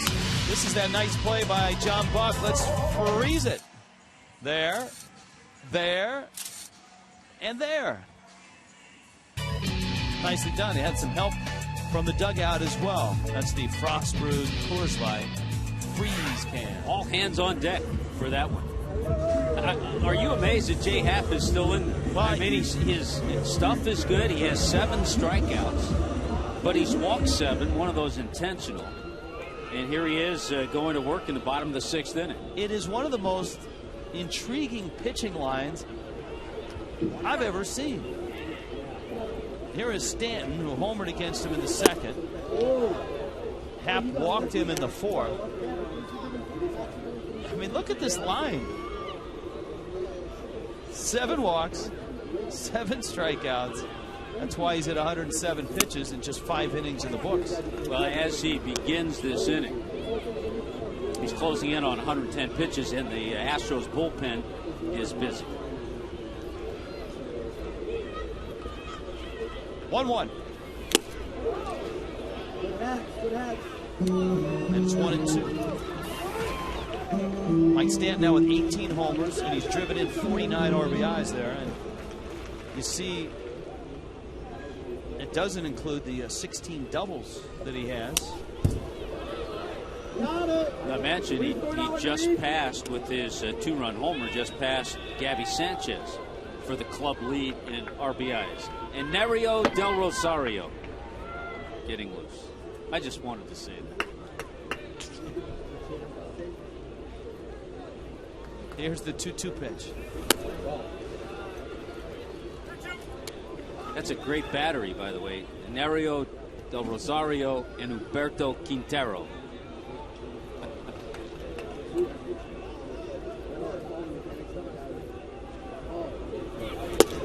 That would be strike 3. We check in with Craig Minervini. Rich, thank you very much. Saturday night, it's coming up. The Marlins annual equipment drive this year is chaired by Gabby Sanchez and Emilio Bonifacio. Your chance to bring either news or a new or little used equipment out here. The first 200 fans to donate equipment at the gate will receive a player card autographed by either Bonnie or Gabby. Tickets are 1-877 Marlins. Also, cash donation is okay, and the equipment will go to local youth baseball leagues in need. So it's a great cause. Again, that's Saturday night. Either new or little used baseball equipment. Bring it out here and help out some kids in need in the area. Guys?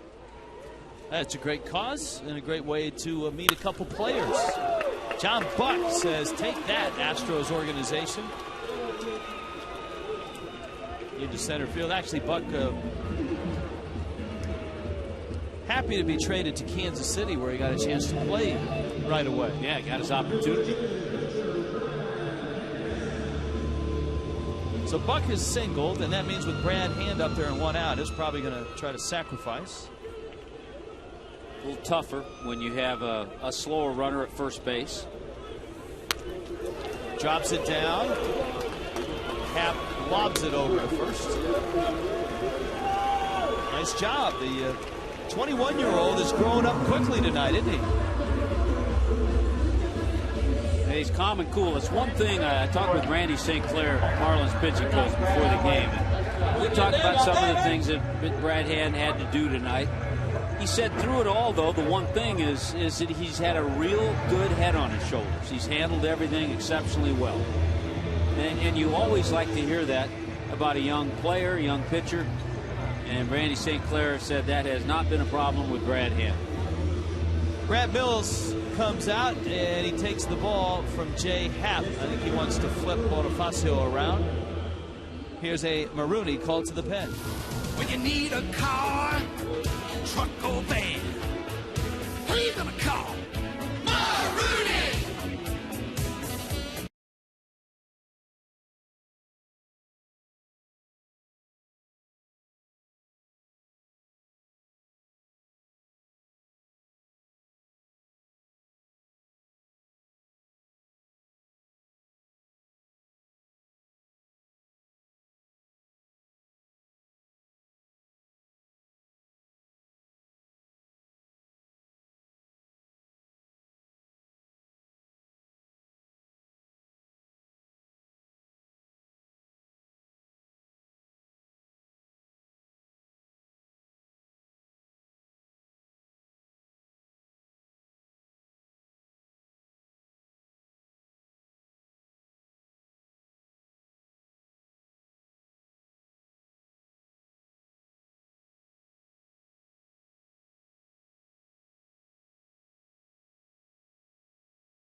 Shut down Houston on 2 hits. And right now, Anario Del Rosario is in the ballgame. Del Rosario, his 35th appearance, and he does flip Bonifacio around. Right-handed, he was 2 for 2 with a walk. Left-handed, he swings and misses. It's 0-1. He'll flip right-handers around with that good two-seamer and delivery that he has. Out of the Reds organization, traded over to the Astros last year. Bonifacio, little tapper up the middle. Diving stop there by Barmes, and that saves a run. Clint Barmes left his feet. He had no chance to get Bonifacio, but he did have a chance to keep the ball in the infield and keep Buck from scoring. That's a good play by Barmes to just knock it down, and that's what an infielder's instructed to do in that situation. It's going to be a base hit all the way for Bonifacio, and he wants to keep that run from scoring, and he did that. With 2 outs, Buck going hard, and then puts the brakes on. Maybe not quite as fast as Bonifacio when he put the brakes on. That was one of the best things I've seen all year. Bonifacio's been on base 7 of his last 10 plate appearances. And here's Infante. It was 0 for 2 with a sacrifice, and he goes after the first pitch. When you think about it, the Marlins tonight have 6 hits, and Bonnie has 3 of them. Extra runs are always welcome. Marlins have a shot here with Buck at third. See if Bonifacio might be on the move at first. Infante, ground ball, base hit, left field. That scores the run. It's 5-0. So Infante, who had a nice night offensively last night, but he banged out 3 hits. He has driven in a run here with 2 outs in the 6th. You're absolutely right about the add-on runs. They're important. They keep the momentum going. That's a big 2-out base hit by Infante. Done a nice job. Omar Infante had a nice sack bunt back in the 5th inning.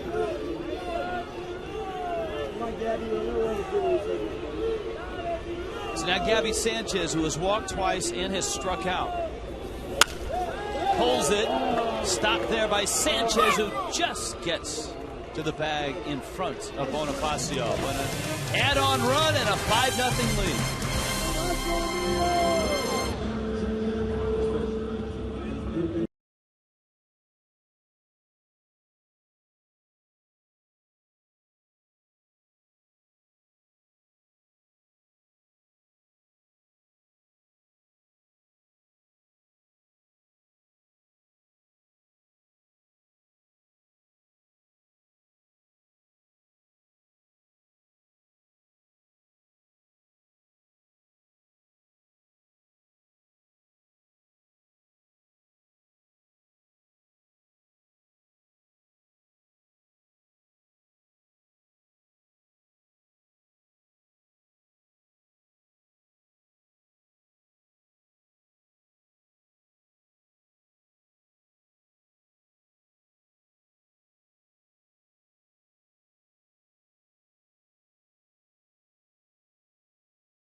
Allison Williams. 8 up. Hey, Rich. Tomorrow, 10 a.m., NASA is scheduled to launch the final space shuttle mission into space. It'll be the 135th journey as Atlantis heads up to the International Space Station.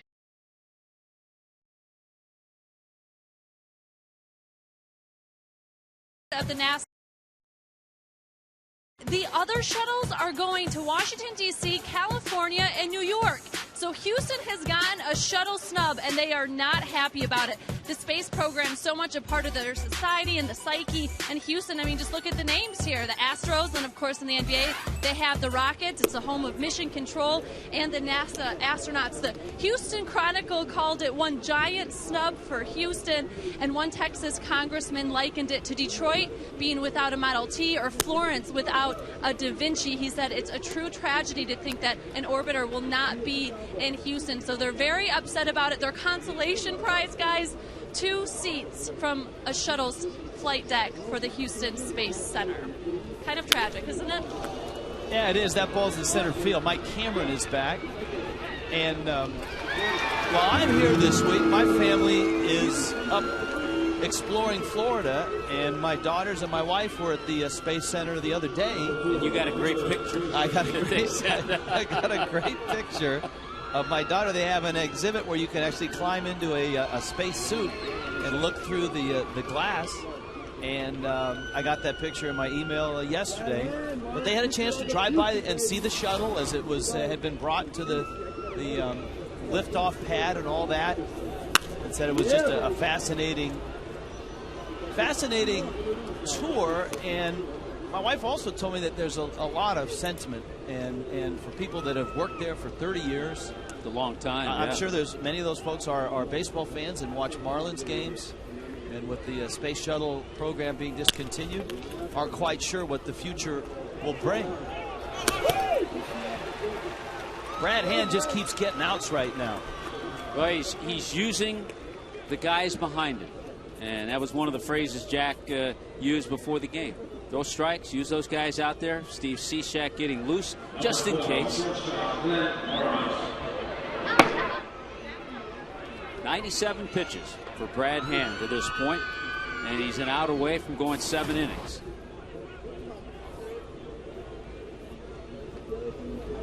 And every out this inning, he's established a major league high. And unfortunately, Chaska, Minnesota will not be getting a space shuttle either. But they'll certainly be happy with this effort. If Brad Hand continues to pitch this way, they'll have a nice center for Brad Hand with all kinds of memorabilia. Well, we had the mayor down here, right? Craig talked to the mayor. Oh, the mayor. Everybody was here. Not only the mayor, but I think the treasurer.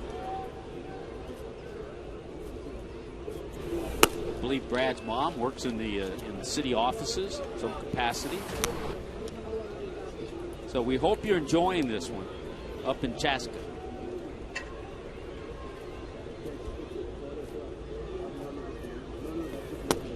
Trio pitch is outside. And so Hand walks Clint Barmas. 5-0 Fish, top 7.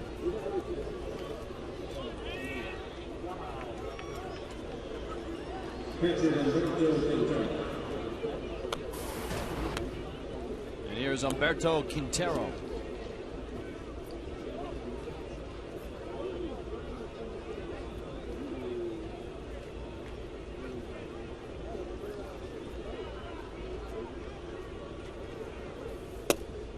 And Hand catches the corner.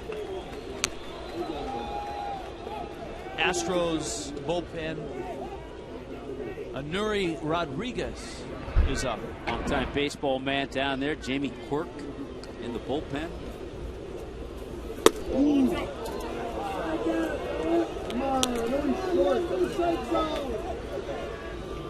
Count is 1-1. Of course, the old Astrodome had such a connection to NASA. The guys dressed as astronauts used to drag the field. They were part of the grounds crew. They have kind of the space outfits on. Yeah. Then there was the 6-shooter up on the exploding scoreboard. That was one of the originals, if not the original, exploding scoreboard. They couldn't have fireworks inside the Astrodome, so that had to blow something up. Yeah, depicted fireworks. Yeah.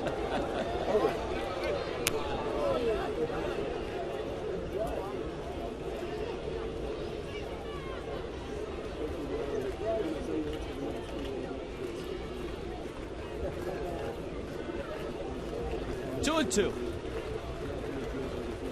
2 outs. Hand. Broken bat. Hanley back. And Brad Hand has 7 2-hit shutout innings in his back pocket and a 5-0 lead.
tonight. The Marlins have a Mike Stanton home run and a 5-0 lead. And an all-star game watch party planned on Tuesday night at the brand new Duffy Sports Grill in North Miami Beach. Billy and the Mermaids will be there. You can win tickets, autograph items, and enjoy great food and drink specials at the new Duffy Sports Grill. Marlins baseball, catch our moves.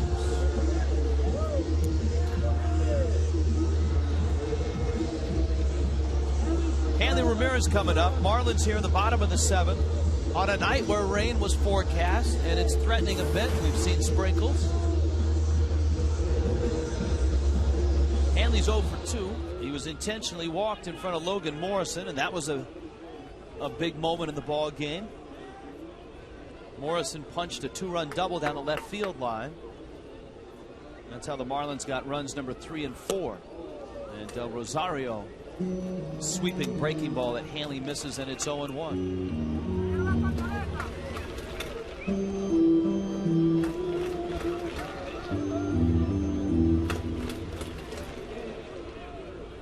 Del Rosario would have been lifted for a pinch hitter had it gotten beyond Quintero.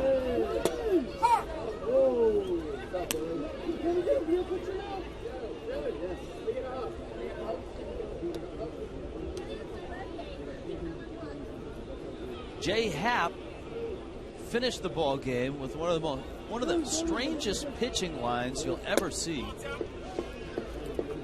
Happ ended up 5 2/3 innings, 5 hits, 5 runs, 7 walks, 8 strikeouts. Which just goes back to what our scouting report was and what we'd heard on him. Good stuff, has all the pitches, but the command hasn't been there this year. Yeah, you don't have good stuff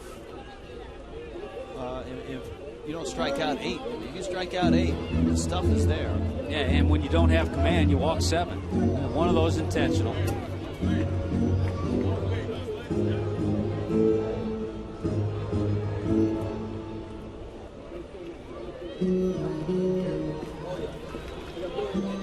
Rosario with a count 1 and 2.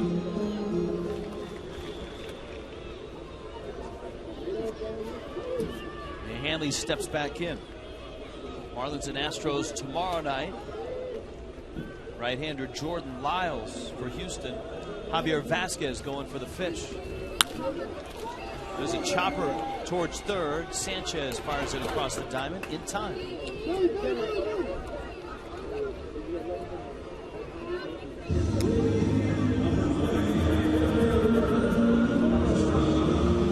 Here comes Morrison now. Well, the Marlins trying to hang on, win this game, and it would even their record 8-8 under Jack McKeon. We talked about it at the outset of the telecast. This is a real opportunity for the Marlins to try to gather some momentum headed towards the All-Star break, to get back on their feet. The Marlins are 39 and 48, but the Astros are 30 and 58 coming into this ball game. With their win last night, the Astros beat Pittsburgh. That snapped a 5-game losing streak. But they have been as anemic as the Marlins. Since June 3rd, we told you the Astros have been 7 and 24. The Marlins during that same period, 8 and 25. Al Pedrique, the bench coach of the Astros. Here's the 1-1. Little tapper, third base line. Morrison's got another hit. Remember, he lined into a double play in the third. And in the Phillies series, he scorched some balls that were outs.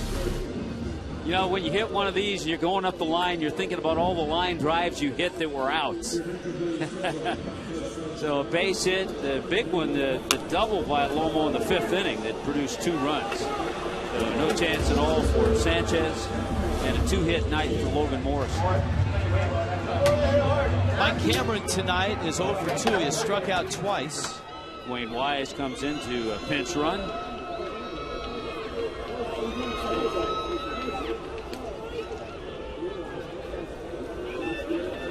Del Rosario chases him back with a throw. Cameron walked in front of the Mike Stanton home run in the 2nd. Down looking in the fourth, swinging in the fifth.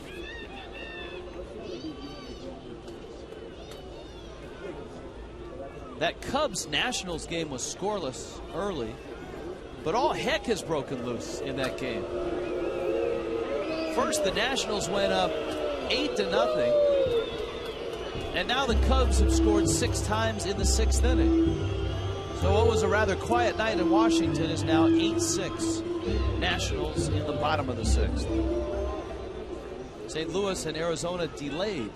The Nationals trying to just get back together after the resignation of Jim Riggleman and get used to their new skipper, Davey Johnson. Cameron tries to bunt and fouls it, and it's 0-1. Mets and Dodgers getting ready to start. So are the Padres and the Giants. Steve Cishek and Randy Choate in the bullpen. The Derek Jeter watch is 1 for 3 tonight. The base hit was a double. He's 2 away from 3,000. That one fouled back to the screen. But Tampa Bay leading that ball game 5-1 in the 7th inning. Reds have a 2-1 lead over Milwaukee as they meet in Milwaukee.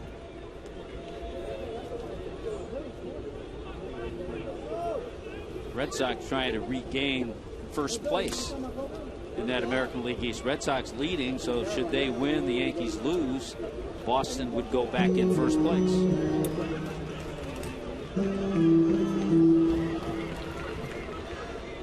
know who's popped over 500 and has been playing well since we've seen him? The Los Angeles Angels. And Vernon Wells has gotten hot. Just a game behind Texas. And the Angels are 46 and 42.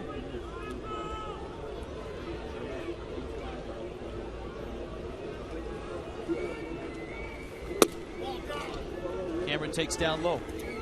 I was right about Michael Young of the Rangers, who was kind of quiet against the Marlins, but I looked, and his next 3 games, he went 3 for 4 each game, so he's 9 for his last 12.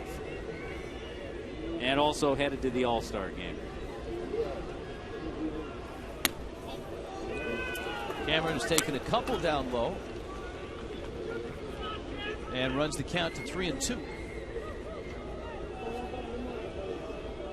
Take a little chance. You can take a chance with a 5-0 lead with a strikeout hitter at the plate, but a 3-2 pitch with 1 down. Let's see if Dwayne Wise takes off.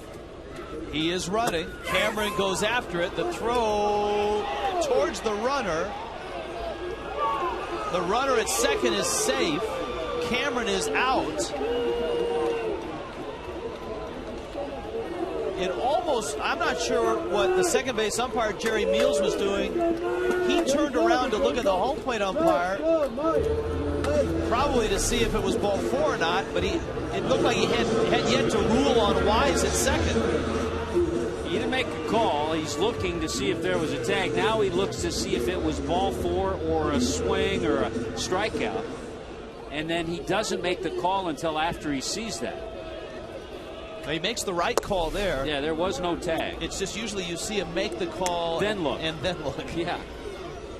Jerry kind of did that backwards. But he got it right. He did.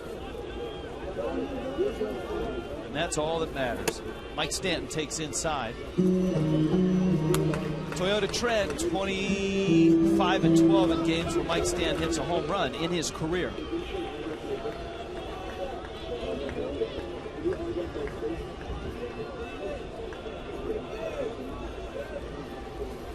We also gave you the number earlier that the Marlins' last 7 games, they've scored 5 or more runs, and they're 4-1 in those games, and they've scored 5 here tonight. Well, the Astros are just going to say, all right, Mike Stanton, 3-0, don't like those odds. We'll put you on. Whoa, and throw him right back. Nice job by Quintero to disguise that throw like it was going back to the pitcher. Instead, he winged it all the way to second. They are happy to have, the Astros are happy to have Quintero back. But he just casually, okay, back to the pitcher. Nope, I'll go to second base. They've had a struggle with a young catcher they thought was going to be their catcher of the future, J.R. Tolles. And it just hasn't worked out. He just hasn't hit. He's a guy that hit in the minor leagues, but at the major league level, he just hasn't been able to maintain that. So here's Buck, who zipped one up the middle for a single back in the 6th. He has walked and he has struck out. Greg Dobbs is on deck.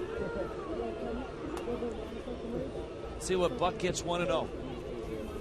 It's outside. 2-0.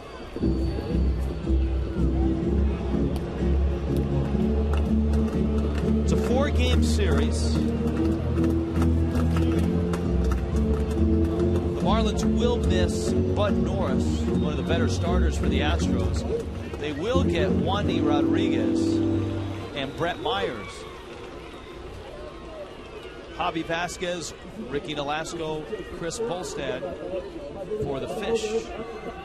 Jordan Lyles tomorrow night, Brett Myers on Saturday, and Wandy Rodriguez finishes the series for Houston. Jordan Lyles, 20-year-old, in the game tomorrow night.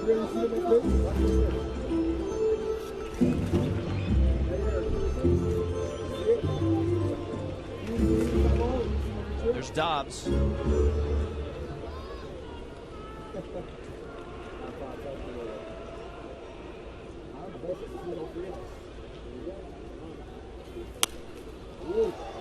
Buck fouls it back, and it's 2-2. Dobbs has seen his playing time reduced. Once Bonifacio has kind of taken over at third base, Dobbs is back to being a pinch hitter and a spot starter, and yet he's continued to hit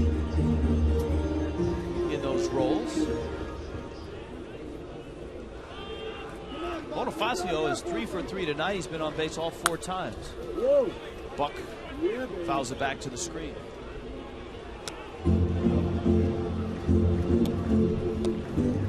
Just keep doing what you've been doing. Amen.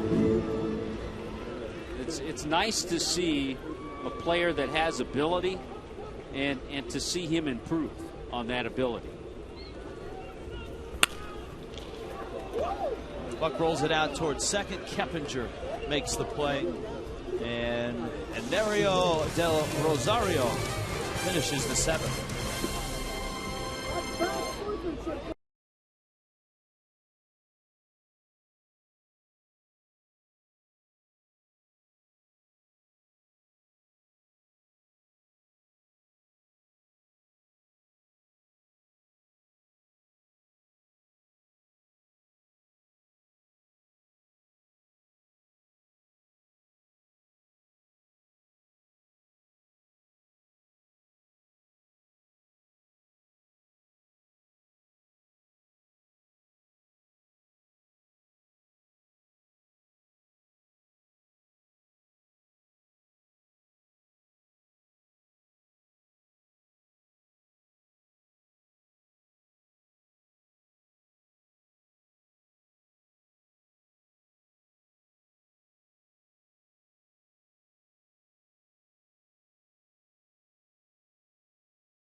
You know, everybody congratulating you and you congratulating them on making an all-star team, and that was my first one, and I was very excited and very honored and thankful for being there, and it's something that I remember and respect for the rest of my life.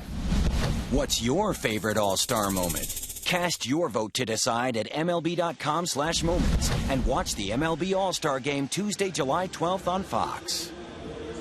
Michael Bourne is due up second in this inning.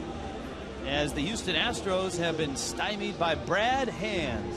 He's going back out there, Rich, and a quick check. You and I have been looking back at his minor league outings. Oh, wait a minute. Here comes Jack. I think Jack wanted to see who was going to be the pinch hitter. And so he casually goes out there. What a performance. 9 fly ball outs, 5 ground ball outs, 4 strikeouts, 3 pop-ups. Brad Hand was absolutely tremendous tonight. Yeah, Brett Wallace was announced. And here comes Brad Hand. Randy Choate comes in. There's a Rooney called to the pen, and a nice moment for that youngster. Truck van. Who you gonna call? Rooney!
Randy Choate comes in. Brett Wallace still there. First pitch fastball's in. Tommy, it wasn't just give the kid a nice ovation.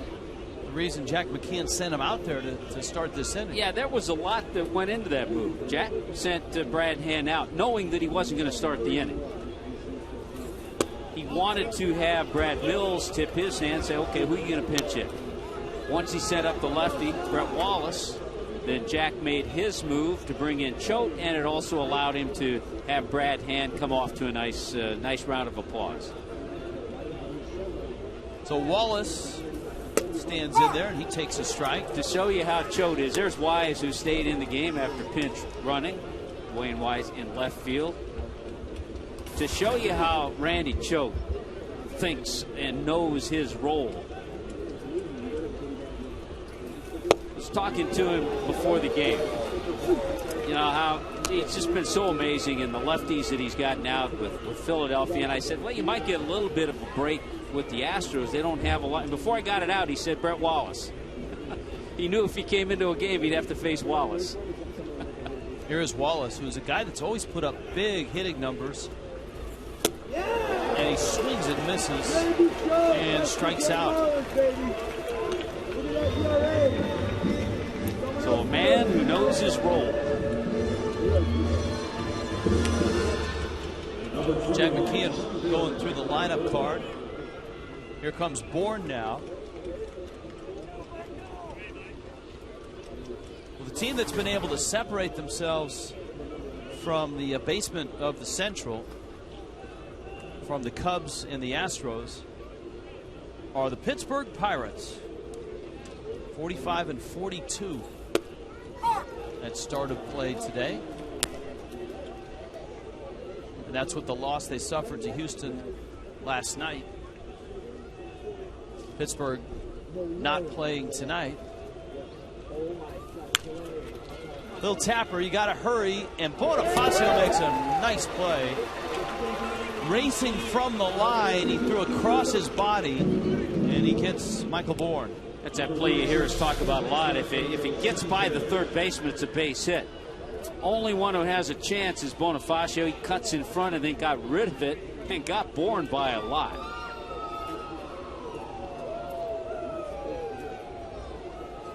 That's the middle infield skills, being able to throw like that on the run.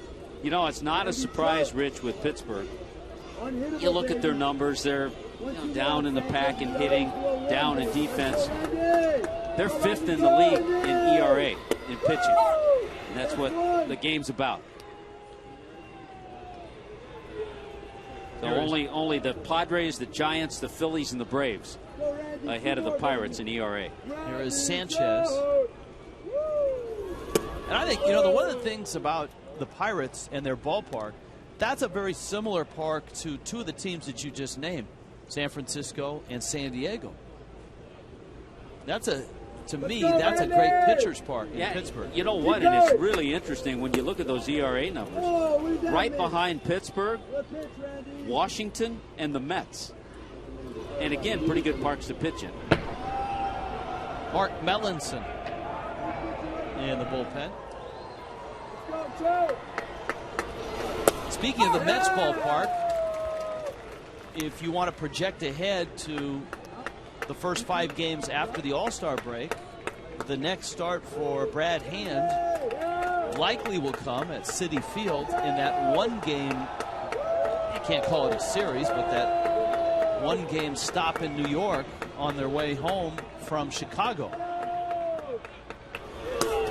That was, of course, for the game that was rained out when it never rained. Which was kind of a surprise, because usually when you have a game rained out and you know you're going back to that city 2 more times, usually a doubleheader, and even if the Mets schedule a split doubleheader, we wouldn't have been surprised. We were surprised when they scheduled it on that off day. Not only on the off day, but a night game on the off day. Which again gets the Marlins back in Fort Lauderdale about 3 a.m. Our crew, they always love those quick turnarounds. Oh, those poor guys, they have to be. Who do we open up with? We got the Padres, I think. Padres. Crew call will be, what, 9:30 in the morning? That one fouled out of play. All right, I'm being told noon that day for the crew, because there was no U2 concert to. The crew used to be U2 fans until that crew call.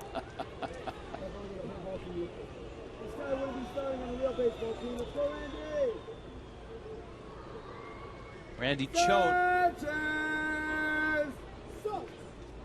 The 3-2. That's right, baby. That's right. Towards the line, Stanton is there, and almost overran the ball. Makes the catch. Inning over. Randy Choate will score this inning in the books. 5-0 Fish.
Ferris Bueller here, but a little twist and shout.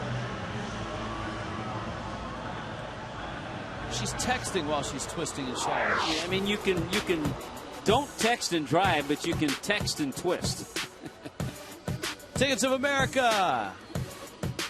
A little hometown love for Anibal Sanchez. That's what she was texting. You know what? I think as much as I would have loved to have seen Anibal make the All-Star team, I think the break's going to do him a world of good. Yes. And I think his last 2 starts probably have knocked him out of consideration. Yeah. But a very good first half nonetheless.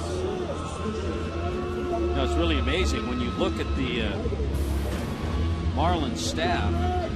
Anibal Sanchez tied with Edward Mujica in the team wins department, each with 6. And Mike Dunn has 5. He's second on the list. You don't want that. You want your starters to have 7, 8 wins. Mark Melanson comes out of the bullpen, and his first pitch to Dobbs is fouled out of play. So Dobbs gets the pinch hitting appearance that he was expecting to get. In the bottom of the 7th, it's Dobbs, and then Bonifacio, and then Infante as the rain falls a little bit. Light drizzle here. Weather report for tomorrow, scattered showers. And it should clear up by the weekend.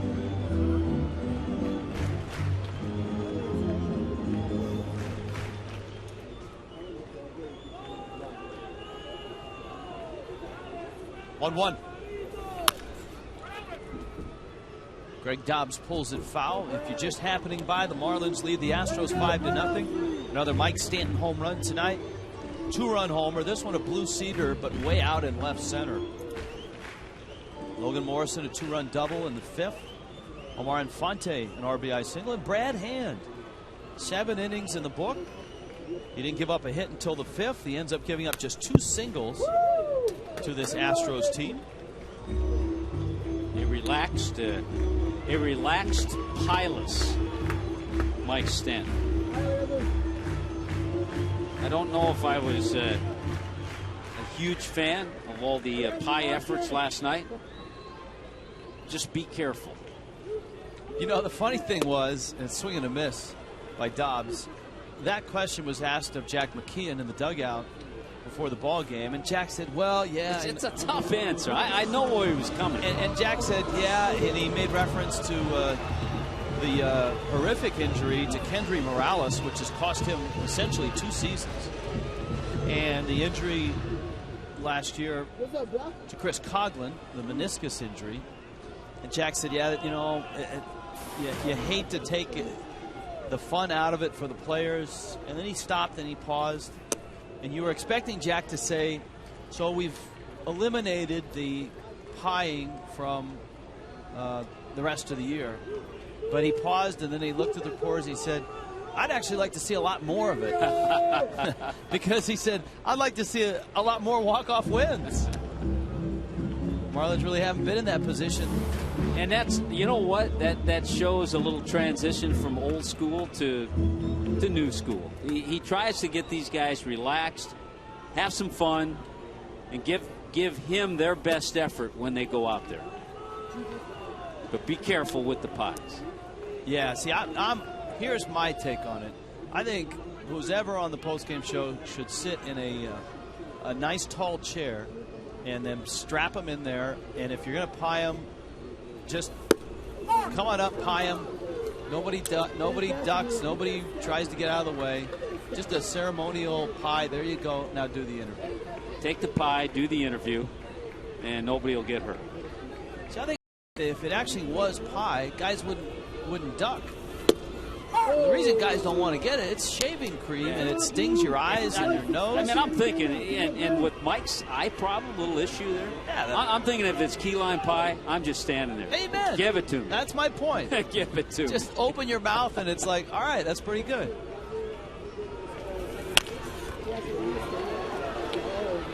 Sanchez throws out Bonifacio. Just the way Bonifacio threw out Bourne. So here's the sequence. Then that trouncing last night. Morrison missed with the cooler. That was the Gatorade ice.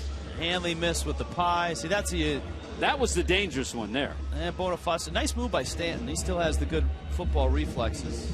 What you got? And now, but see, the deal is his buddy from Notre Dame High School came out. Mike, heads up. Here comes Beat it. All right. Mike finally just said, okay. He gave in. That's what I'm saying. I mean, just do that. Just do that. You know, you hit a walk-off homer. Our audio guy was having trouble. It's got that creamy menthol taste.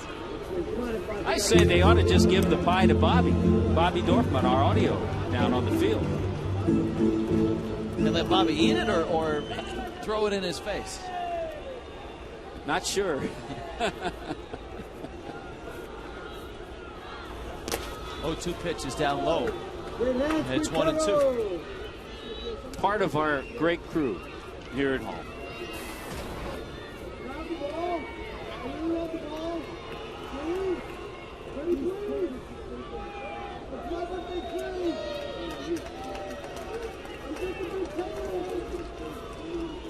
Omar Infante, an RBI single in the 6th. Melanson, the 1-2. And it's knocked foul and out of play.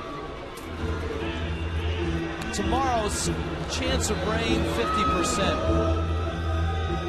Tonight, it was 80-90%, depending on which forecast you saw. I think we dodged a pretty good bullet here for this one tonight.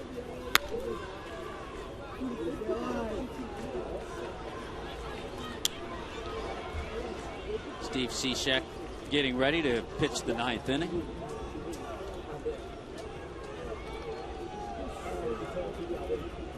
As you said, early afternoon, 2 o'clock or so, things were pretty dismal. Yeah, there were a lot of people around here that thought they would not play tonight.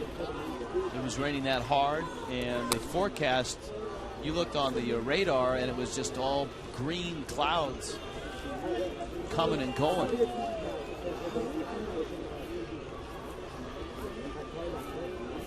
Two. Yeah, I got it. By the way, it should be noted, the countdown is down to 34 games. And that is duly noted. So we've reached the halfway point of the countdown as well as the halfway point of the season and are well into the second half.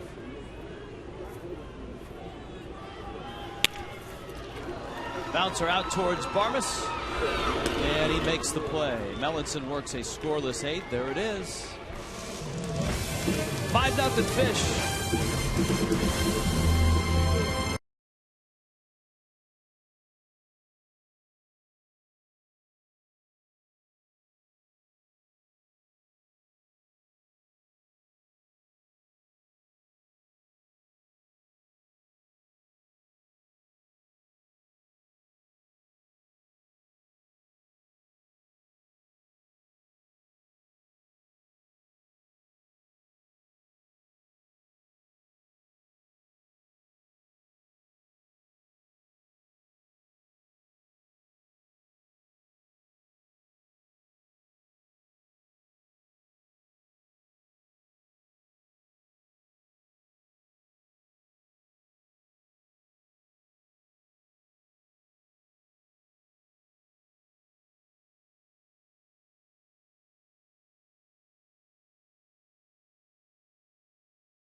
Brad Hand is in line for his first career win. He's gone 7. Randy Choate pitched the 8th, and Steve Cishek is here And he is in charge of the 9th inning. Marlins trying to win their 2nd straight, trying to get to 40 wins on the season. He's been a busy pitcher, and I think a little more busy under Jack McKeon. I think Jack likes what he sees in Steve Cishek. And each time out, he just gains more experience. Middle part of the order he'll be facing. Hunter Pence, Carlos Lee, Jeff Keppinger.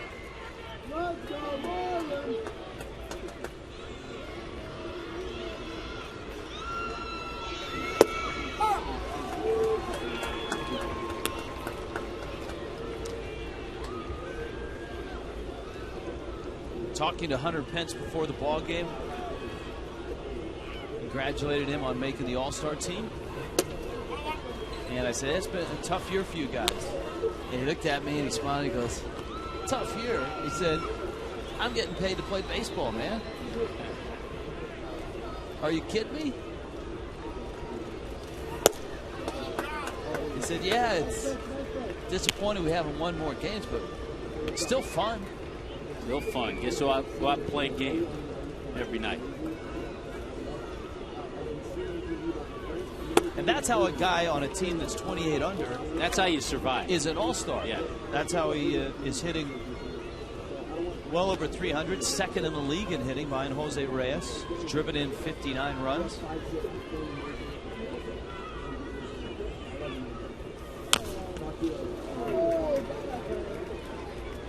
Took a rip at that 3-1 pitch. It's 3-2. He plays hard. He's a terrific right fielder. Talked earlier about his assists.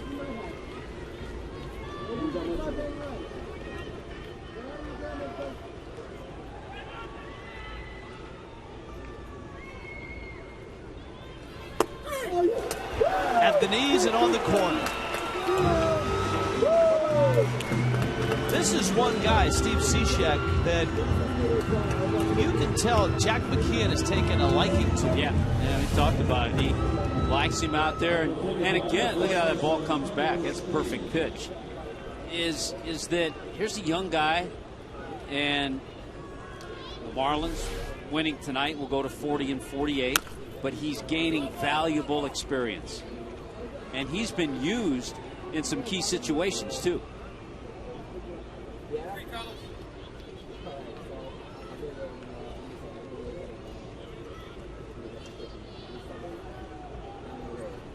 You know, I think one of the differences over the years, I don't say 100% of the time, but a lot of the time, you'll see young pitchers or hitters get here, and then they're used as soft landings and things like that. Whereas years ago, it was thought, well, you're here, you must be able to play. Go out there and play. And you didn't always get that soft landing.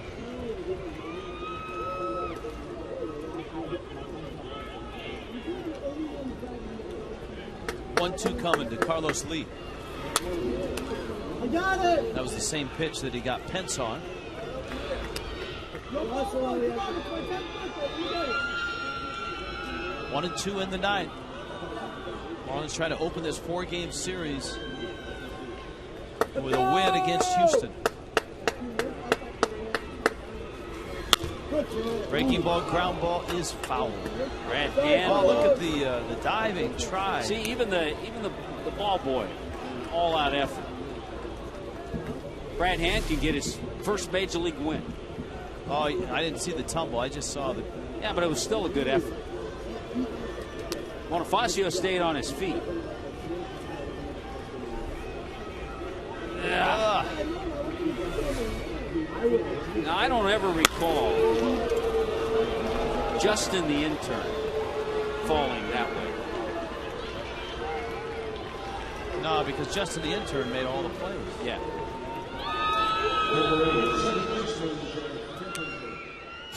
Our Gunther Volkswagen drive of the game, in case you missed it.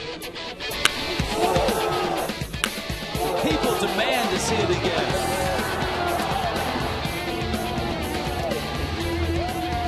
Middle of the blue seats. Long ago and far away. Get a couple of quick outs. It's starting to rain a little harder.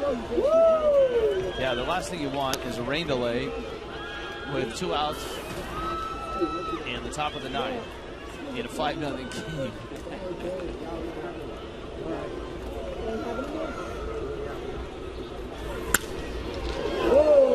That one almost got former Marlin coach Bobby Beecham.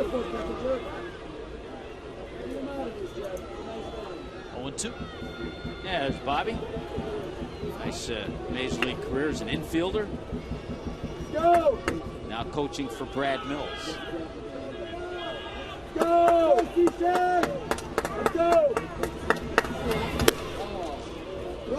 Cishek misses outside.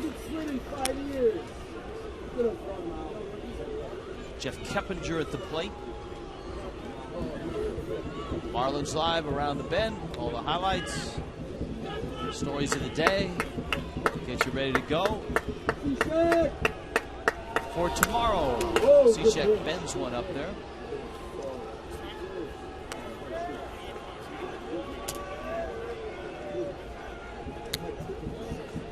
They have the veteran, Javi Vasquez, against the 20-year-old Jordan Lyles. Milwaukee Brewers got some good news today that Ryan Braun's calf had no damage after tests showed. Stanton over, he's there, he makes the catch. This is going to be a game-ending double play. El Caballo got loose, he couldn't break it down. Out to pasture at third base. So Stanton makes the catch. The Marlins get an unconventional double play.